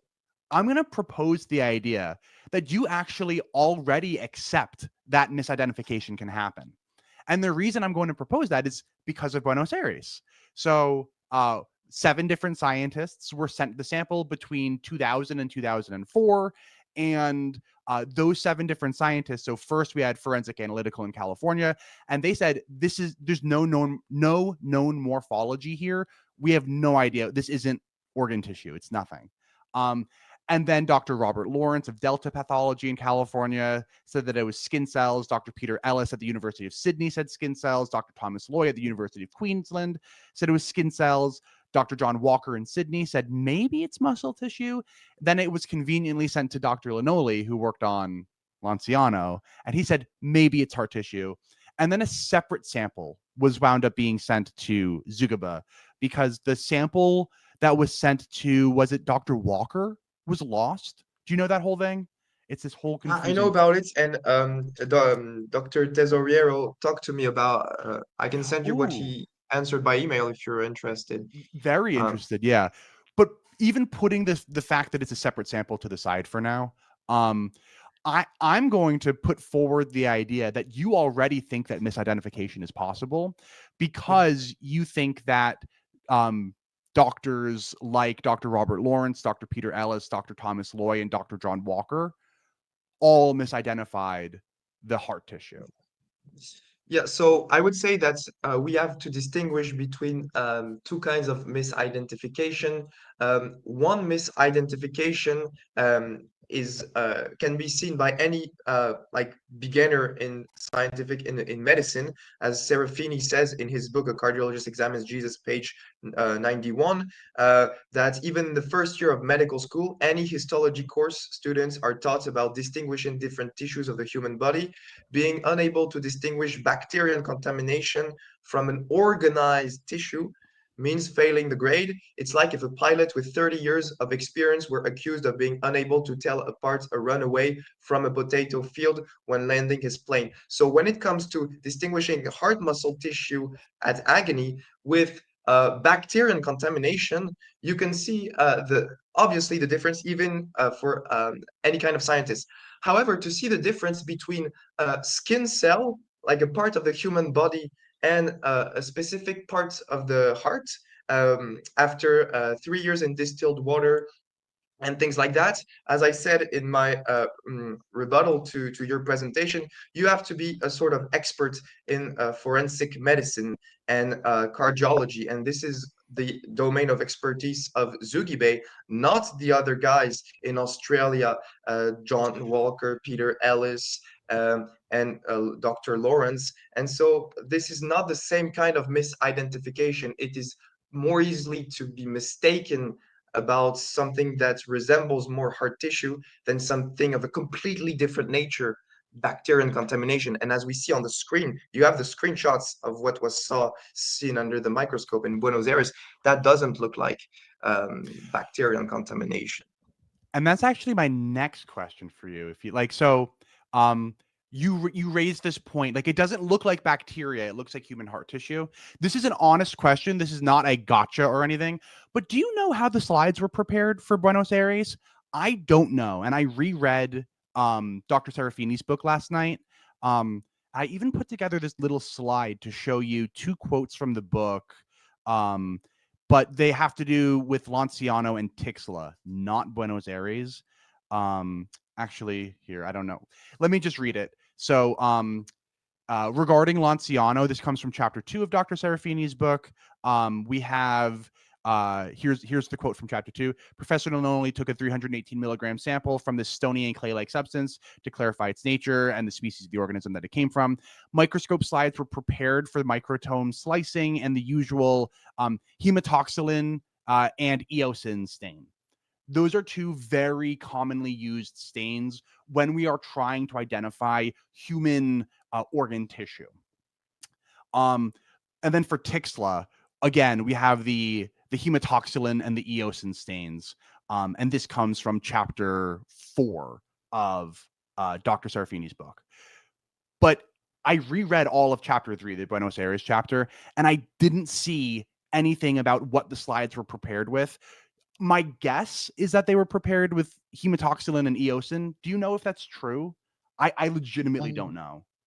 I don't know either. If you're interested, I could ask Dr. Serafini about it. All That'd I be do know for Buenos Aires is that Ron Tesorero had his camera and that he filmed everything during the preparation, so you could see the sample being taken mhm. off, putting into the tube. They named the tube with the date, not saying what it was, and so I think the scientific procedure was done under other eyewitnesses with the camera film. So it's pretty rigorous, I would say. Oh, yeah, I'm not questioning the rigorousness with which they applied those stains. Um, Instead, the reason I'm bringing up the stains is because if you want to look at fungus and bacteria, you don't actually use those stains. You use different stains. Um, so I grabbed a paper published in the Journal of Pathology of Nepal called Histopathology of Important Fungal Infections, a summary. And in the useful stains section of this paper, it says that hematoxylin and eosin are like the routine histopathology stains. But if you want to see fungal or bacterial infection, you want to use GMS or PAS stains, which those are two totally different stains. Um, so in other words, what I'm saying is these samples were prepared as if they were human organ tissue. And then they gave them to histopathologists, many of whom said, well, the first of whom said, this doesn't look like anything to me. Um, but then Actually, ultimately, when they sent it to the forensic lab in California, their first attempt was to do DNA testing, not mhm. to ask if it was heart tissue. So that's not what they looked for at the forensic lab in 1999. No, but in 2000, at oh, hold on, I Lawrence, have uh yeah. not Lawrence, in the other lab in California, the one the quote from the lab is no known morphological characteristics. Um and that to me is like that's just somebody being like looking at a slide and being like, I don't I don't even see cells here, dude. Like I just see broken up organic They, stuff. they they found a small quantity of human DNA in the reports of the California lab. They said there was human DNA present in small portions. I know what Stacy Trasenko says to that in response. They said it could have been touched by human hands, but when you look at the video, when they take the samples off, they don't put their hands on the sample. They take it, like this and put it in tubes, so it's not coming to contact with human hands. Of course, they're not stupid. Uh, yeah. Well, the priest certainly handled the host prior to, like when he picked it up and put it into the chalice. Yeah. Yeah, at the beginning, yeah, but then when Right. it distilled water, yeah. Okay, if you want, yeah. Yeah. Mm, Um, you can't exclude. You can't. I agree with you that you cannot exclude with 100% certainty the possibility of there being a small portion of human DNA. So that's why the I don't the forensic lab studies doesn't show anything miraculous because it was focused on pretty much on DNA testing. And so to me, the strongest case is the Zugibe analysis because he's the world expert in cardiology and he's the specialist who is the best qualified to study such sample. I've got a question for you. Um, Yeah. so, do you know what about uh, Zugaba makes his opinion so much more valuable than the other six scientists? Particularly when it's my understanding that Zugaba he literally just looked at a slide. Like there was no testing involved. He just looked Under at the a slide, microscope. right? Yeah, Right. he does this like he's specialized in legal medicine. So when there's an accident, he takes looks at samples and he looks it usually under the microscope and he can tell what it is. So I mean, a microscope, a sophisticated microscope, is enough to tell for Oh, a heart expert strong disagree. Strong disagree. Um, for and the these kinds reason, of things. hmm? Because when you look at the video, the videos on internet, Zugibe looks at the slide under the microscope, and without hesitation, he says, "Oh, this is heart muscle. This is heart tissue. I can even describe everything like that." And he has a long quote, spontaneous comments, and he has no doubts. It's like, yeah, that's look what I see in accidents when someone has been beaten over the chest, and he's very fluid in that. And so, I think that we can be confident that a heart expert like him knows what he's talking about when he sees stuff under the microscope, right? So I'm not calling into question Dr. Zugaba's expertise. However, what I am calling into question is the idea that we can identify organ tissue by just looking at it. Um, that's so I work in clinical trials for a living. Um, and if a pharma company tried to get a drug approved by just being like, but we had doctors look at these slides and just look at them, aren't they great? Like that's not gonna cut it. There's always empirical testing that goes along with it. So, for instance, one of those empirical tests is something that you already brought up, genome sequencing. Um, and we didn't even find not a single one of the standard human STRs when we did genetic sequencing, which to me should be the first red flag. And there are organ specific, there are ways to determine using empirical methods what organ a piece of tissue comes from, and none of those were performed. So all that we have here is six scientists, well, 5.5 scientists who looked at a sample and said, it's not heart tissue, right? It's either skin or maybe muscle or nothing. And I said 5.5 because we have maybe it's heart tissue from Dr. Lannoli, so that's half. And then we And have John Walker. one. No, John Walker said muscle tissue. He didn't say Well, heart who's the tissue. other? Because apart from Linoli, there's another guy who said it might be myocardic tissue. So no, the 7, at least this comes from chapter 3 of Dr. Serafini's book. In order, it's forensic analytical in Hayward, California, no known morphology. Number Yeah. 2, it's Dr. Robert Lawrence of Delta Pathology in Stockton, California, epidermis. Number 3 is Dr. Peter Ellis at Sydney, skin cells. Dr. Thomas Loy, Queensland, skin cells. Dr. John Walker, could be muscle tissue. Yeah, could be Professor muscle tissue. Lannoli, Yeah. could be heart tissue. But heart is a muscle, so it's saying it could be muscle tissue that's compatible with myocardic tissue because heart is a muscle. You're not It's wrong. just You're more not wrong. general. Yeah. Yeah. Yeah, so Um, I agree that that this difference with the first scientists, it's kind of weird, but I gave the explanation in my rebuttal of why this is the case. And for heart that suffers severe trauma, they don't look like they lack the morphological characteristics of a normal healthy heart. So if you're not a world expert on the heart, on what the heart looks like after a brutal accident, then you're not going able to identify it easily. And so that's why they called a specialist to do that, because it's not if your specialty in medicine is not cardiology and things like that, then it's going to be more difficult for you to give the proper identification. And so I would say it's not a decisive argument against Zugibe's analysis, so because he's the most qualified to pronounce himself on this. I've got a question for you. Do you think that if the first lab that they sent the sample to, Forensic Analytical in Hayward, California, if they said, yeah, this is human heart tissue, do you think that Dr. Castellan Gomez would have continued to send around the sample to all of these different labs? I don't know. Maybe he would, because it's always good to have many different people who have the same conclusion. So it's difficult to imagine what he would have done in this circumstance if this had arrived, because we cannot rewind the past. So that's true. We can ask him. I have his phone number if you want. I can ask him. Oh, you But have Dr. Castellan Gomez's phone number? yeah, and I have I Ron would Tesoriero's mail love to address. speak. I've been brushing up on my Spanish. I would love to. Does he speak English? He might. I'm not sure. I don't know. Maybe English, yeah. But It doesn't matter. yeah. Um, I would love to speak to him. Yeah. I think that we can know. And the reason I say that is because he sent it around for 4 years to 7 scientists, and he only stopped once he got the answer that he was clearly looking for. I Because it think was that the most definitive answer, like the most authoritative answer, I right? have a feeling that if he sent it to the first lab and he got the result he wanted, that would be the most definitive answer. Like, isn't it just kind of, and Yeah, first of all, why yeah. would he send it to 6 doctors in a row who weren't experts? Like, if he was sending it to them and he was like, nah, they don't know what they're talking about, I'm just going to send it to them anyway. What? Mm. Like, that's kind of But then weird, right? but the lab, the forensic lab, didn't.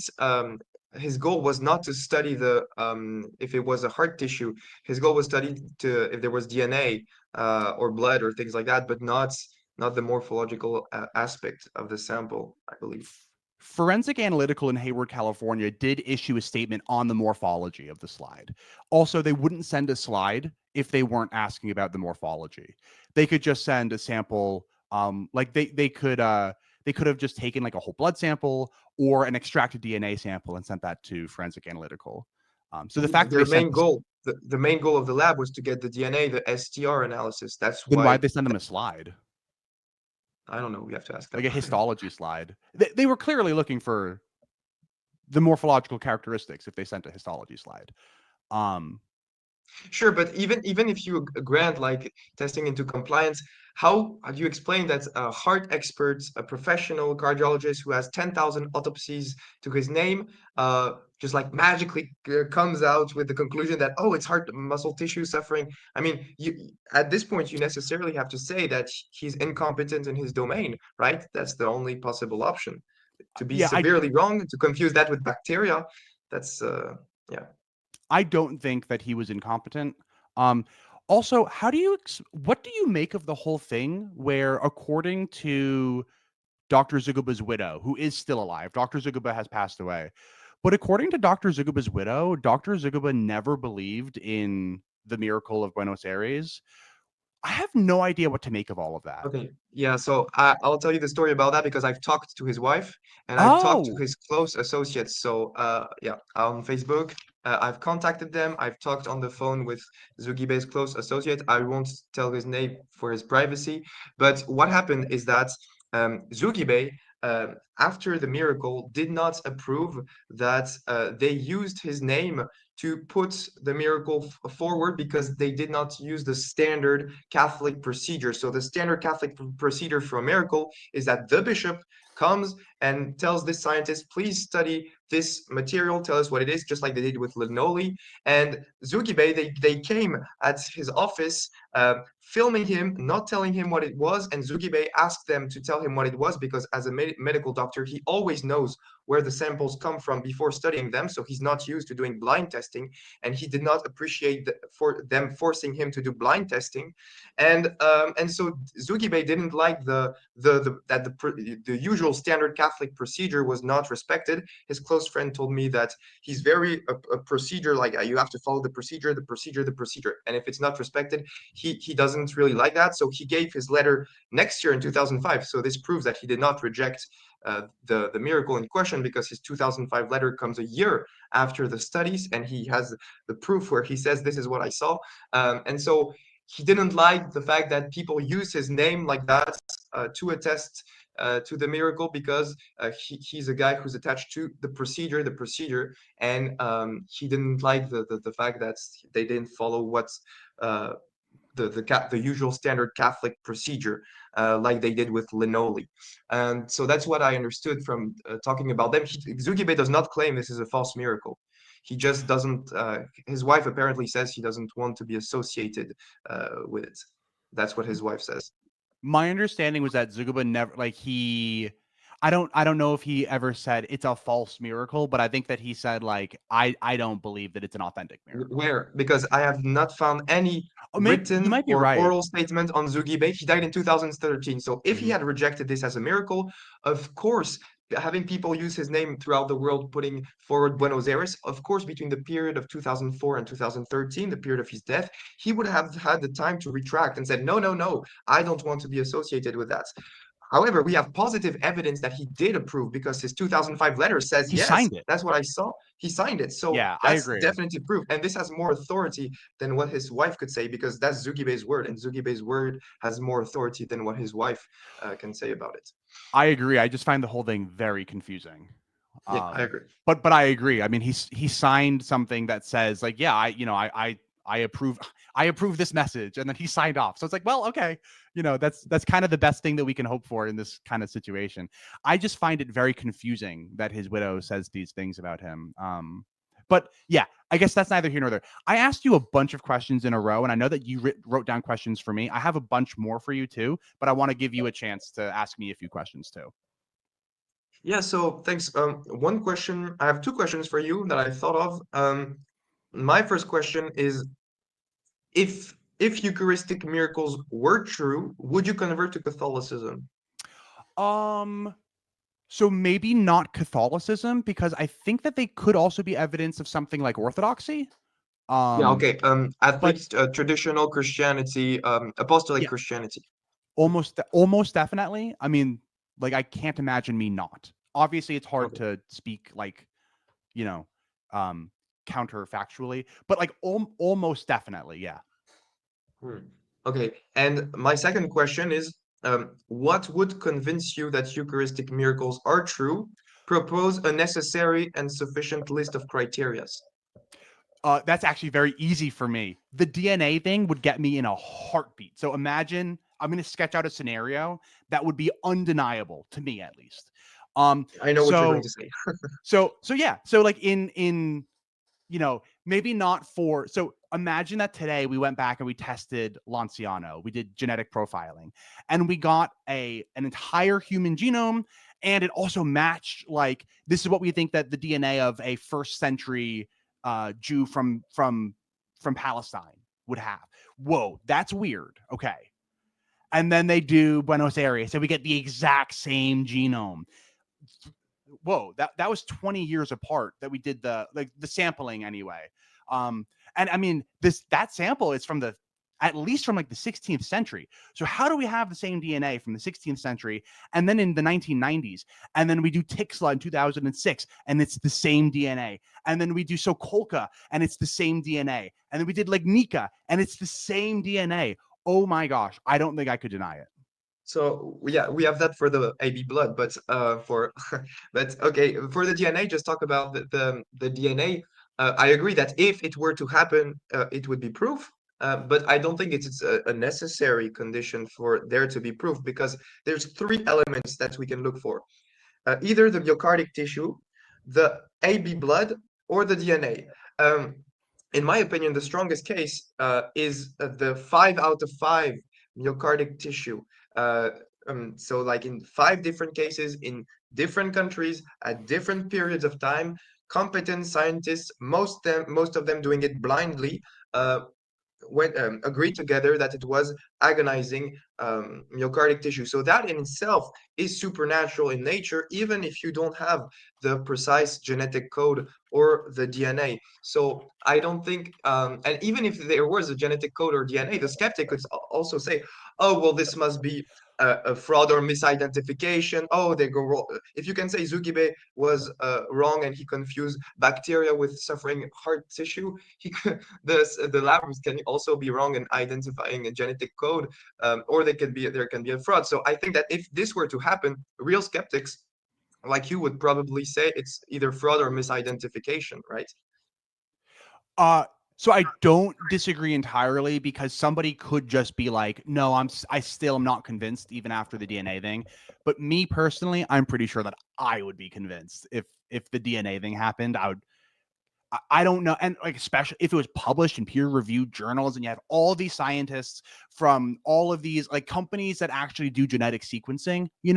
Companies like Thermo Fisher Scientific, Icon Lab. If we had companies like that were all publishing these reports and all the DNA matched, a Yeah, skeptic, but sure, somebody could just sure. insist, but it would get me. So It would convince me. So it seems that your position is presupposing that DNA testing is a necessary condition in order to conclude that there is a supernatural event going on here. And I would just deny that. I would say that a piece of bread changing in myocardic suffering tissue with white blood cells, that's already supernatural. That's intrinsically supernatural. No physical laws of nature can make such a change. And so you don't need DNA testing to conclude to the supernatural reality of these miracles. And guys like Kelly Kurz and Stacy Tretsakos, when they criticize Eucharistic miracles, if you read their articles, they almost never talk about the myocardic tissue. They focus on the blood and they focus on DNA, but they don't respond to the central point, to the central argument, which is 5 times out of 5, you get 5 myocardic tissues. That's the central argument, and they don't respond to this. Why do you think that they focus more on the empirical and less on the appearance? That's empirical. I would deny that it's not empirical, the myocardic tissue. That's clearly empirical. Yeah. So, do you think that an appearance test during your analysis is empirical? I mean, it is. You're right. Like it's we're seeing things with our eyes. But there's a difference between quantitative and qualitative results. Yeah, And AB is not just appearance, right? AB testing, oh, that's I not just agree. appearance. But Yeah. I thought And that you myocardic already tissue. agreed that Yeah. because bacteria can produce the exact same anti-A and anti-B antigens, uh, that that's not really convincing. Yeah, but I Um, responded to that in my rebuttal, and I showed that they did that for Egyptian mummy tissues. And if there was this kind of reaction with antigens A and B appearing like that, you would also expect to find many A/B testing on old Egyptian mummies. You don't find that. we You do. almost find O or A or things like that. But when you look at always Eucharistic Miracles or the Shroud of Turin, Shroudum of Oviedo, Tunic of Argentine, it's always 15 different tests, A, B, A, B, A, B. So in terms of probability, what is from a Bayesian perspective, what is the probability that you get A, B, A, B all the time, all the time? That's very improbable, statistically. Yeah. The way that I look at the AB thing is that getting AB results. So in Dr. Serafini's book, he talks about the 1977 Israeli excavation of skeletons, where they found that like 55% of the Israelis from the first century, they all had AB blood type, which is obviously not true. Obviously. So Dr. Serafini acknowledges this problem in his book, that when you test samples and you get AB, does that tell you that it's definitely AB blood? No. What it tells you is that there are anti-A and anti-B antigens present in the sample, which can also be produced by bacteria. Yeah, I agree So because when we test the, the blood and it's failing certain tests, like it's failing like hematocrit or whatever, and then we are also finding anti-A and anti-B, to me that's pretty clear. It's like, oh well, that's a like to me that's a flashing beacon that yeah, but this you're talking is. about Lanciano. This is the Lanciano case. I agree with you that this is not the most knockdown case for the AB blood, but Tixla in 2009, the tests were done. 2010, the more modern methods were used. Immunofluorescence, which is not the same as absorption elution that was used in the Lanciano case. And it's not susceptible to be more. I mean, the AB contamination.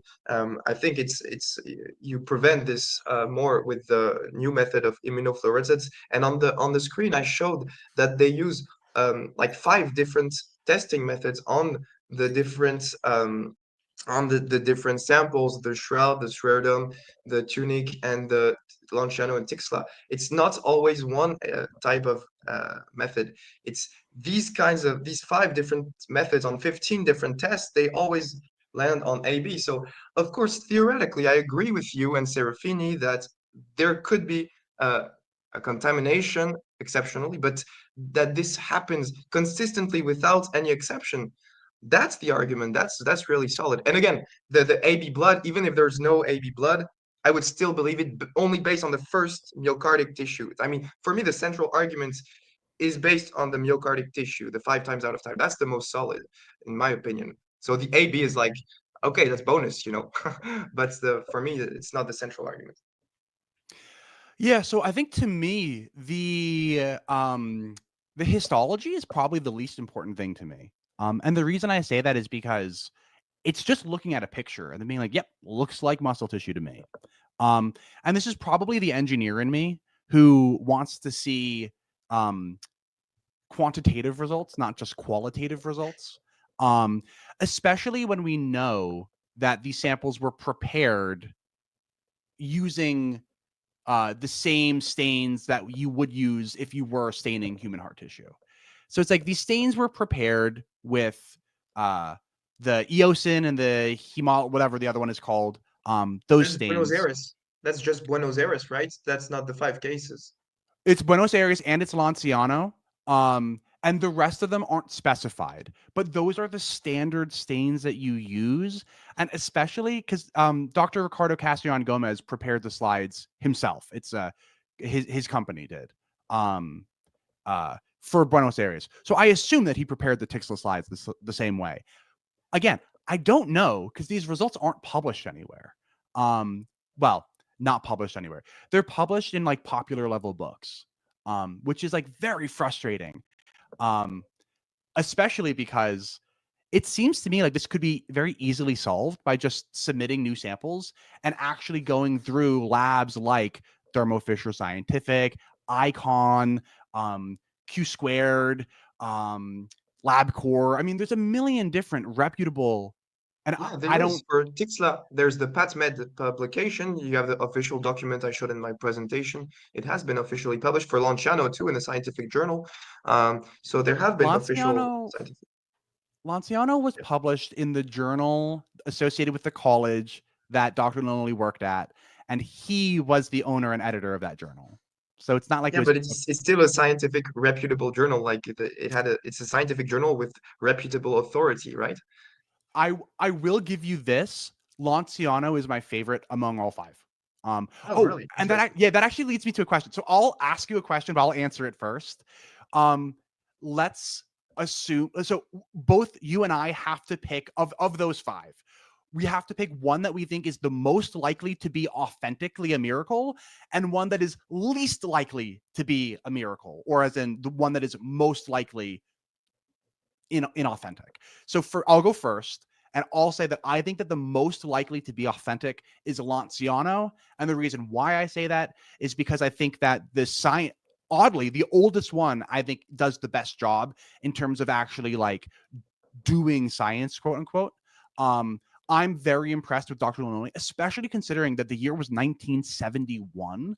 I mean, like the modern scientific process, people like to think about it as something that has been around since the Enlightenment, and that's really not the case. So I think that for the time, it was excellent, and even by modern standards, I still think it's better than the rest, if I'm being honest. So Lanciano is my favorite, and the one that I think that is most likely to be inauthentic is tough for me because so I'm going to give like a dual answer. And on the one hand, I think that Buenos Aires just has so much stuff published about it. And so there's more stuff for me to pick on, you know? So maybe I can say Buenos Aires because I can like pick on things because things were actually made public about it. But then I could point to a different Eucharistic miracle like Sokolka, and I could just say something like, look, like nothing was released about Sokolka, like very little. They didn't even do blood typing at Sokolka. It was literally just two scientists looked at it under a slide and both said, yep, looks like heart tissue to me. And You have that's the it. picture. Yeah, you have the Yeah, yeah, picture of the myocardic tissue intertwined with the bread, and that's scientifically it would be impossible to have a degree of microscopic interpenetration of the two substances. And so you still have the picture. I mean, it has right. to be But that's accounted all for. we have is a picture for like And the there's testimonies of the two independent scientists who have like 200 publications on PubMed and who are right. very, very reputable in their domain, right? But all they did was look at pictures. They didn't. Under the They're microscopes. No, no, they looked correct. under the microscope, things like That's that. what And histology I mean, is. yeah. Yeah. And I think it's pretty reliable that these experts can distinguish bacterial contamination from a suffering myocardic heart tissue. Yeah. Um, they did no actual testing. They just looked at images under a microscope. Um, Yeah, and so, and I think that's sufficient to recognize it for experts like this. I mean, if they had any doubt about the nature of this thing, they would have done more tests. But these experts judged its sufficient to have a look at it under the microscope. And I think that if these experts in their domain judged it sufficient, I think we should trust the experts. I mean, they have almost 200 publications on PubMed combined. They're better than you and me on this stuff. So oh, agreed. yeah, I'm I not a think histologist. yeah. Yeah. And for the just to be clear to the audience, I do work in clinical trials, but I'm on the operations side. So like, I don't even like do science. I'm not a scientist. I'm an engineer. So I do work in the pharma space, but I'm on the ops side. So I'm not a scientist, and don't take me for one. But that's my answer. Buenos Aires slash Sokolka, for different reasons, are the ones that I think are least likely to be authentic. I'm interested in hearing your opinion. Which one do you think is most likely and least likely to be authentic? Yeah, so that's a good question. Probably the most likely. I mean, I think all five cases are pretty solid for different reasons, as explained in my presentation. Probably the one that's the most solid in terms of the science and things like that. Um, maybe it would be Lignica, but I don't have access to the official publication. But I would say, well, Lignica in terms of rigor, I mean, they had 15 different samples. They had control samples, and they sent it to two different Polish universities. So that's very solid. But also, I would say, in terms of published results, Tixla is very, very impressive because you have many different laboratories in different countries studying it, blind testing, and yeah, it's just very impressive. They could also show the blood came from inside the host, which would be impossible in principle to fake. So Tixla to me is extremely convincing. I would say that also Tixla confirms Buenos Aires indirectly because what you find in Tixla is exactly what you found in Buenos Aires. 3 years later, after being in water, you find the white cells. That's confirmed in Tixla. So I would say that Tixla gives a posteriori confirmation of what happened in Buenos Aires. So even if you have some doubts about Buenos Aires, about the doctors before Zugibe studying it, what Zugibe sees in Buenos Aires is a posteriori confirmed in Tixla in Mexico, so in a different countries a few years later by different doctors. So that gives it more credence. In terms of the less tested, I would say maybe because of the time, the scientific methods at the time, Lanciano, but I still think Lanciano is very solid for the science at the time. And as I said, many skeptics object by saying, "Oh, it's from the first document is 16th century," but I think we can both agree that even if the miracle occurred in the 1500s, that would be still incredible preservation, and this would not affect the scientific analysis of Linoli. And so I would say perhaps Lanciano is the weakest because there was no blind testing. Okay, it's the only case where there was no blind testing. But still, I mean, Linoli is a reputable scientist, and it was confirmed by Roberto Bertelli in 1971. So Linoli was not completely alone in this. So yeah, I would say Lanciano, even though I think for the reasons I explained in my presentation, Lanciano is a pretty solid case. I think that's fair. I think that's fair.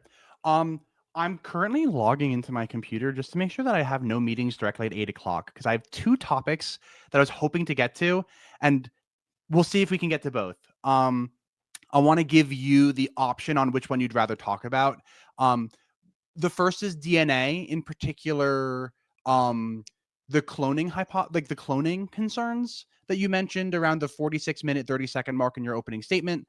And then the second thing that I want to talk about is the mystic Katia Rivas, who you referred to in your opening statement as the or I might be misquoting you, false mystic or something like that. I want to talk about Katia Rivas, and I also want to talk about DNA in general. Do you have a preference which one we go to first? I don't have any preference. I could talk quickly about Katia Rivas. I would say that even if one were to make the case that Katia Rivas is a false mystic, just to be clear, I haven't studied her case. I have no idea if she's a real or a false mystic. So I just want to put that aside. If you're really convinced that she's a false mystic, I would say that this has absolutely no influence under the scientific analysis because the guy who she influenced, Katia Rivas, were Ron Tesoriero, Ricardo Castañón Gomez, and Mike Wilsey. And so even if you were to grant that these guys were influenced by the false mystic, um, that won't change anything about the scientific studies that were done because these were not the scientists. The scientists who studied Buenos Aires, Zugibe had no link with Katia Rivas, neither did Dr. Lawrence have any link with Katia Rivas. And so I would say that although, of course, it's it's damageable for the reputation of the investigators. I don't think ultimately that this affects the scientific aspects of the case because you still have Zugibe under the microscope who's being filmed directly. So you have the direct filmed evidence of Zugibe studying the miracle, and you have his 2005 letter. And so that to me over outweighs the negative a prioris of Katia Rivas, who has no bearing on the scientific analysis. So I'm going to both agree, but then disagree with what you said. Agree. Katia Rivas has no impact. I doubt that people like Dr. Zugaba, Dr. Lawrence, I doubt that they even knew who Katia Rivas was. You know, I don't think that Katia Rivas influenced Dr. Zugoba or Dr. Lawrence or any of the other in any way. However, I do think that Dr. Castellan Gomez is a firm believer in Katia Rivas. And the reason I say that, and Ron Tesorero, in Ron's book, and I wrote down the quote. Here it is. It's from Ron's book, Reason to Believe, on page 89. He says, so here's a little quote from the book. Dr. Ricardo Castellan Gomez calls Ron Tesorero. And some weeks ago, Dr. Castellan Gomez confided, Katia spoke to me. She had a message from Jesus for me. Tell Ricardo I want him to take charge of this case. Through it, I want to bring dignity back to my altars. And then a little further on, Katia tells Dr. Castellan Gomez that Jesus has a plan for him. What plan? That we will do tests and show the results in a program that you will make so that this miracle will become known and reignite the faith of the people. Yeah, To and I me, agree. This is an argument that you can use against Buenos Aires. I would just say it's not decisive because if even if you were to grant that Gomez was under the influence of her being a false mystic, that would only show that they have a preconceived bias that it must be a miracle. But even if they have their own biases, this is absolutely not going to influence what Zugibe sees under the microscope, and so there's no connection, no link with that. Um, again, I so agree. yeah, yeah, I agree that it doesn't influence Zuguba, but we have this testing into compliance concern where Dr. Castellan Gomez just kept on sending the sample out until he got an opinion that he wanted. It's like, I don't know if you ever, do you know any people who are convinced that they have a certain sickness and they probably don't, but they just keep on going to get to different doctors until they get the diagnosis that they want because these people, like they, I forget what it's called, but like they enjoy like the idea that they have this kind of illness or whatever. This happens all the time in the real world. And Dr. Castellan Gomez absolutely tested into compliance, which again, the FDA refers to as anti-scientific. And he did so because he thought that Jesus told him that he had an obligation to prove that this was a miracle. Like, oof, that seems like it's pretty problematic for yeah. somebody who But wants to. okay, so even suppose I'm Castañon Gomez, I'm convinced that Katia Rivas is a mystic and that it's a miracle, and I'm miracle. The fact I try to give it to different doctors, that's not going to magically.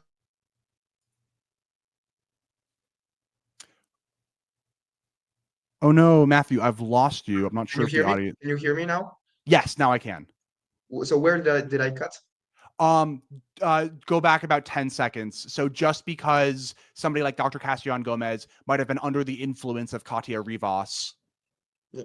So just because someone like Castañon Gomez might have been under the influence of Katia Rivas and he wanted to test different scientists into compliance, as you say, uh, that's not going to make a myocardic agonizing tissue appear under the microscope of Agreed. Zugibe. Even if there's a bias on part of Castañon Gomez, you can't just turn bacteria into um, um, heart tissue suffering from the left ventricle and with white blood cells. I mean, the influence of the false mystic doesn't make magically appear white blood cells under the microscope that must die in a few minutes or a few hours outside of the organism. So um, I would say that this is not a decisive objections against the Buenos Aires case, and Let's that not Castañon Gomez was not under the influence of Lanciano, Sokolka, Legnica, and you agreed. still find the same myocardic tissue results. So that's independent confirmation in different cases. So we must not forget that the argument is a cumulative case argument. From a Bayesian perspective, you take many independent events by independent scientists, and collectively that forms the cumulative case and makes the argument convincing, even though you can poke holes at this or this in a particular event. I want to come back to that, but just real quick. Um, we're saying like, look, we have this heart tissue that we're seeing on a histology slide. What we have is something that looks like heart tissue to certain experts, doesn't look like heart tissue to other experts, and is failing all of these tests that are that are quantitative. So for instance, we didn't find any of the standard human STRs. So as far as I'm concerned, that rules out it being human tissue, no matter what it is. So it might be animal heart, or it might be plant cells that kind of look like heart tissue, but it doesn't have any of the human STRs. So But to me, yeah, but that that's for the Buenos Aires case, but Zugibe, so this only applies to Buenos Aires case, first of all, not the other four. And Zugibe in this case knows it's human heart because he can see the white blood cells, and you're not going to find this in animal hearts or things like that. And I think so. He sees specific characteristics of human heart under the microscope, and he would not confuse this with an animal heart. And even if it were an animal heart, that would still be a miracle because into an animal heart. I would say that the that still does not explain your bacterian contamination hypothesis. Yeah. yeah. So I mean, I don't disagree that it would be crazy if it was like, for instance, the heart of a orangutan or something, like some It non-human would be a animal. miracle, right? Yeah, If you have yeah, bread that transfers into right. animal hearts, that would still be a miracle. I agree, but I don't think it is an animal heart because none of the empirical tests are proving that it's muscle tissue. To me, Zugibe is an empirical test, He's and Dr. looking at a Lawrence too. slide. It's not the Yeah, but same as actually finding STRs. that's what he does when does autopsies. When you're a medical doctor, you do autopsies. You look at samples under the microscope. That's what he's done for 30 years of his career. So, I mean, he knows how to identify heart tissue in his domain of expertise. Or what you're saying amounts to saying that he's out of his domain of expertise because he's using a method, looking under a slide that is not sufficient to determine the identity of the material. That's calling into question his expertise. And he's been a forensic cardiologist and a pathologist for more than 30 years. So I think he has more expertise than you and me combined. He certainly does. However, I don't think that I'm out of line to say that simply looking at a slide is not sufficient to identify no no clinical study. So like if the company that I worked for tried to do this where we had some unknown organ tissue and we just put it in front of a doctor and they're like, "Yep, looks like heart tissue," that would not be sufficient. No, no. Do you grant that to him, to Zugibe, it was sufficient? Oh yeah, I He mean he thought it signed was off. sufficient. Okay, so that means that you're saying that you have more competence than Zugibe to determine what is sufficient in order to determine the identity of the sample, because Zugibe thought it was sufficient, and he has 30 years of experience in autopsies and cardiology. I mean, in the same way that I think that Dr. Zuckerberg was wrong, I think that you think that the other five and a half scientists are wrong. Because they have less Um, expertise, they're not professional how do cardiologists in this forensic area. As I weren't said they in my all rebuttal, histopathologists? they're not professional of the heart after heart attack. But These a guys in Australia, they're not. histopathologist is the expert that we should be consulting on a histology slide. What? So if we're looking, if we're trying to determine what organ something is, we should be going to histologists, right? Not medical examiners. Yeah. So I don't understand why people might think that Dr. Zugaba's opinion is more important. He was a medical examiner. And Yeah, sure, but medical examiners do histology, but this was a medically prepared slide. And again, that's not to say that Dr. Zugaba didn't look at slides. I'm sure he did. But like histologists are the experts here. And Dr. John Walker and Dr. Lawrence, like these were all histologists, right? yeah, but they were histologists, but they weren't specialists in the domain where Zugibe is the expert, and he's expert where the heart has a where people have a heart attack, because that's what you see sometimes in autopsies. And they weren't looking at just a healthy heart. It might be easy to recognize a healthy heart, but when you have a heart that has suffered severe trauma, it may be hard to identify, since it will lose its normal morphological characteristics that you find in a normal healthy heart tissue. And so Zugibe was the expert in that domain, but the other doctors weren't. And so that's why there was uncertainty before Zugibe, because they weren't experts in that domain, in a heart going through in a heart having undergone trauma, severe trauma. I really just don't think that a medical examiner is a better option than a histologist for looking at a histology slide. Especially and this idea that the seventh opinion is just so happens to be the most authoritative and gives us the result that we want. After the In terms mystic of told me credential, it was my job, yeah, in terms it's of just such credential, a it is just because so story, you know? in terms of pure credential, it is because Zugibe has 30 years of experience. He has 10,000 autopsies, so he sees the heart all the time. He's an expert on the heart, a world expert at the time. He was probably the world expert, living expert on the heart. And so instantly he can recognize heart tissue because that's what he sees all day long in his 10,000 autopsies through 30 years. So, of course, he has more credential and experience than all the other doctors who preceded him. I think that's undeniable, right? What credentials and how long was Dr. Peter Ellis? How long was he practicing and what were his credentials? He was the one from the University of Sydney. Yeah, that's a good question. I could try Hmm. to ask Dr. We should do Serafini that. or other guys. But I I have think another he had question for you. no specific credential in cardiology and What about forensic histology? medicine. What? What about histology? This is a histological slide, right? Yeah, but a special kind of histology where the heart has undergone severe trauma and is has some unrecognizable aspects. So that's what Dr. Serafini explains in his book. It's How not a about normal heart tissue. Yeah. how about Dr. Thomas Loy? How many years of experience does Dr. Thomas Loy have? I don't know, but I'm prepared to bet he has less than Zugib. I'm prepared to bet that. Okay. I legitimately don't know. Yeah. So you might We be can ask. right that he, That's interesting. That's yeah. interesting. We can Um, ask. I'll but try I to ask just him. the fact that you were so quick to say like, oh, Dr. Zugaba has more experience. When I don't know that to be the case, and I don't think that you Well, know it it's either.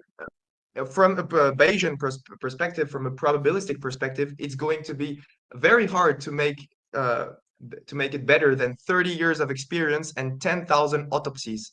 Um, I can bet on that. It's a probabilistic judgment, but I think no one will go over this 10,000 autopsies and 30 years experience. I agree, but this sample didn't come from an autopsy, so I'm not sure why the number of autopsies we've looked at should matter. Well, this it looks like what he sees in autopsies, So, Sure. mm, yeah. To a hammer, everything might look like a nail. And again, this is just the Buenos Aires case. I mean, even if you're to grant all what you say here, that doesn't affect the four other independent Agreed. cases which come to Agreed. the same conclusion of myocardic tissue. So again, the cases confirm each other indirectly. And so you have to look at the totality of evidence, not just the Buenos Aires case, because they interconfirm themselves together.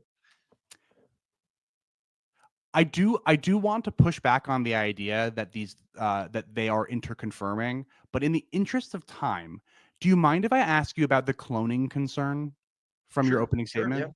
yeah, yeah. So uh I previously said that the DNA would convince me. Like if they all have the same DNA and all these different labs are like that would convince me.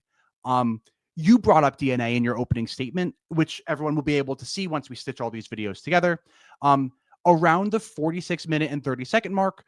Oh, nope, sorry, I'm on the wrong slide. That's not, it's around the 42-minute mark.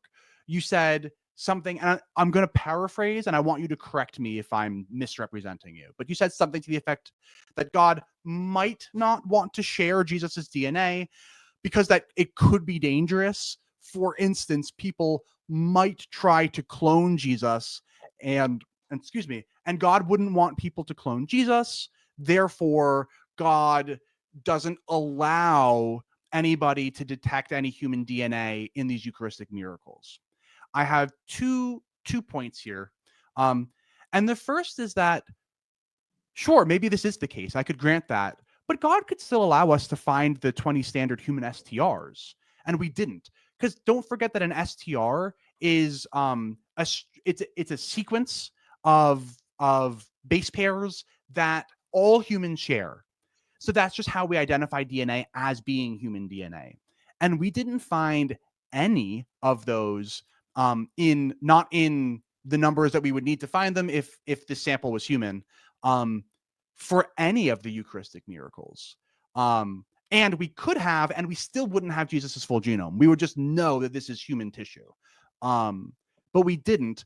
So why do you think that God wouldn't even let us find the human STRs? And then secondly, couldn't God let us have found Jesus's DNA, but then couldn't he miraculously intervene to just make any attempt to clone Jesus fail? So you try to clone Jesus, but the cells just kind of like fall apart before you're able to inject them with Jesus's DNA or something like that. And like, Yeah, yeah. So I'm just sure, curious to sure. get your thoughts there. I would say, sure, God can do that, but that's like saying, why doesn't God stop people falling from their house and stop the laws of gravities when someone is going to jump? That's the same question than saying, why doesn't God stop people trying to clone Jesus if they have access to his DNA? I mean, um, it would be weird if he did that, like the guy trying to clone Jesus and up his hand cannot move or the cells cannot work. I mean, of course it's possible because God in Christian theology is omnipotent, he's all powerful, but it's not plausible to think he would do such a thing. And I would say here, I would say that the response would be analogous to what Christians have to say in the problem of evil. It's skeptical theism, so we don't know the reasons God would have to reveal or not Christ's DNA. Maybe God has good reasons we are not aware about for not revealing his DNA. I just gave a possible explanation. The possible explanation is cloning. I'm not saying that this is the absolute definitive reason why God doesn't want to do it. It's just a possible explanation, just like I can give a possible explanation why God permits evil in this and this circumstance, but no definitive judgment. And I would say that the DNA would prove would be another proof of the truth of the miracle if it were true. However, I deny that it is a necessary condition to conclude that it's supernatural in nature, because as I said, my main arguments were the five myocardic tissues, and each time the blood was tested was AB. So myocardic tissue and AB, to me, these are the central arguments that the skeptic has to deal with. DNA is like, if we have it, it would be good, even better, but we don't have it, it's okay. We still have supernatural. We can still establish the supernatural without it. I mean, I don't. I think it's to be too demanding um, to be like to ask God to reveal the genetic code of Christ as if bread spontaneously turning into suffering myocardic tissues with white living blood cells wasn't enough for the skeptic. I mean, if that's not enough for the skeptic, perhaps you could make a probabilistic judgment and say, well, the skeptic will never believe after all, because he could always say it's misidentification. If there were the DNA test, he would say it's misidentification or fraud or things like that. I would say that the DNA, though, it's a good argument actually against the fraud hypothesis, because if it were a fraud, Actually like in agree. Tixla, you would see the genetic code from the heart this person came from, and you would know that you could establish it was a fraud. So the fact that you cannot read the DNA, that never occurs on human tissue, and that proves that it cannot be a fraud. So that actually the DNA stuff confirms serves to confirm the case of the miraculous events. I would say in Tixla, for example. Yeah, Uh, it confirms that there's no fraud involved. That's what I would say. I'm not sure that I understand the lack of DNA results confirming that there is no fraud. But regardless, I do agree. I don't think that there's fraud involved in any of these cases. I don't. I legitimately don't. Um, Then in yeah, in that in that would be almost a good. Yeah, sorry. You want I to was just gonna continue say or? in legitimately all, like in all of the case, not all, but like at Buenos Aires, at Tixla, at Lanciano, um, there were blood tests that were negative that would have been really convenient to the people who want to promote this if they were positive, and they were negative, and they reported them. They're like, yeah, we didn't find hemoglobin when we thought we were going to find hemoglobin. They found it in Buenos Aires, 1992, because you Yes, didn't talk but about the Dr. Sazot's reports. They're fine. They found blood. They found hemoglobin. They could that give was the never leukocyte published, right? formulas. That was like the It's weird published. notes on the It's signed. no. It's signed in 1995. The report in October 29th, 1995. I have it on my opening presentation from Dr. Sazot. Right. I mean, one doctor did these results and signed a piece of paper. It was never published in like a journal article or anything like that. Right. No, Yeah.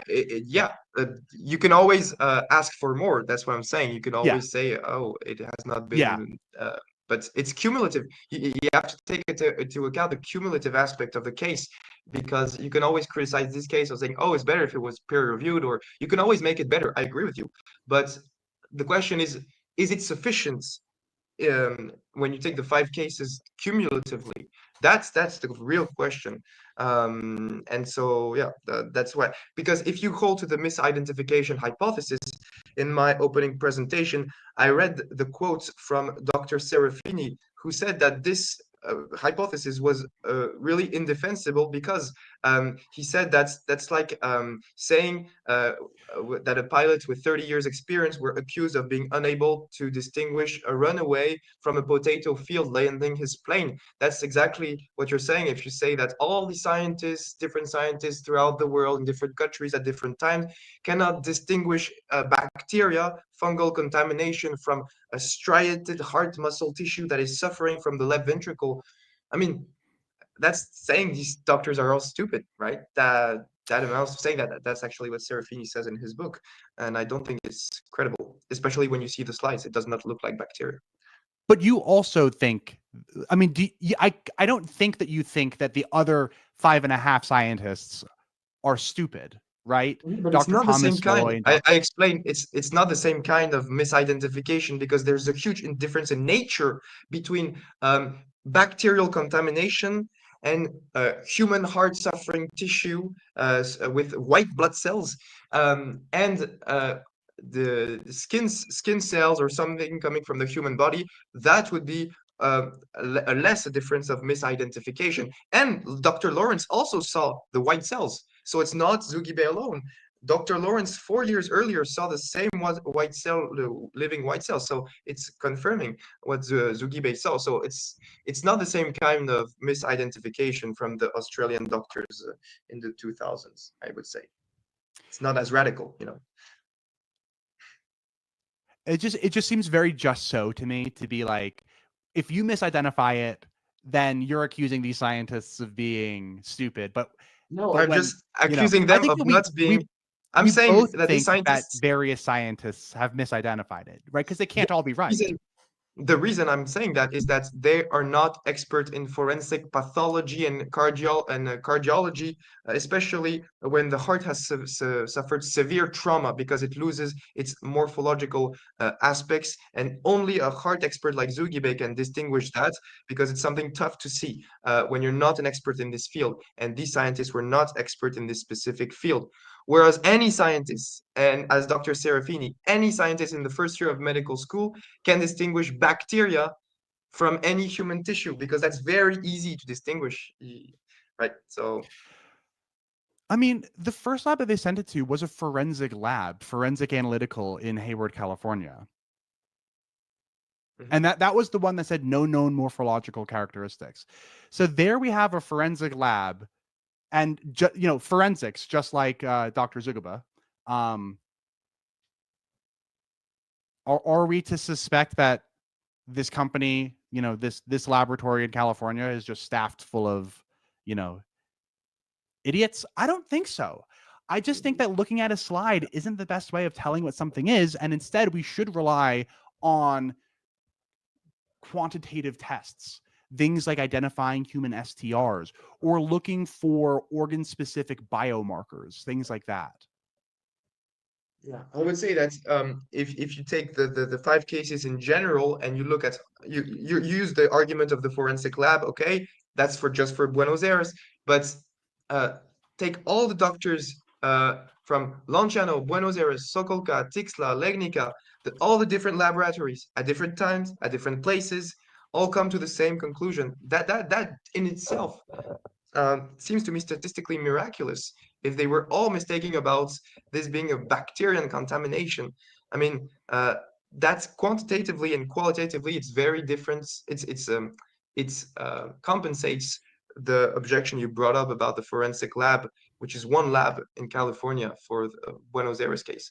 So I think we should take all the evidence into account, not just a specific points to criticize. Okay. Um, I am running out of time. No But problem. I asked virtually all the questions, so I want to make sure that I give you at least a few more minutes worth of questions to pepper me with. Um, if you have them, Matthieu, and if you don't, and if you have to run, just let me know. But I've been doing like so much more of the questioning than you have, so I want to make sure that I try to share it a little bit. No, actually, you've answered my main questions. My main questions was, are you going to defend the misidentification or the fraud hypothesis? Personally, I think that if I were an atheist, I would be forced to defend the fraud hypothesis because I think that the misidentification hypothesis has no credibility to it, as Serafini says in his book, with the quote I gave in the presentation. But as I explained in my presentation for each of the five cases, it's very, very difficult to hold that a fraud has have been happening in each of the five cases. So I think that Eucharistic miracles serve, from a Bayesian perspective, cumulatively as a good case for the truth of apostolic Christianity and the real presence of Christ in the Eucharist, and that's yeah, honest seeking skeptics should be able to see there's good evidence here, and maybe who knows, we'll get even better evidence in the following years because it's not going to stop. We're going to have others labs and scientific documentation in the following years, so maybe we could bolster the case with even more than five, and that would be very, very good. So I can't wait to see what God has planned in the future years. Me too.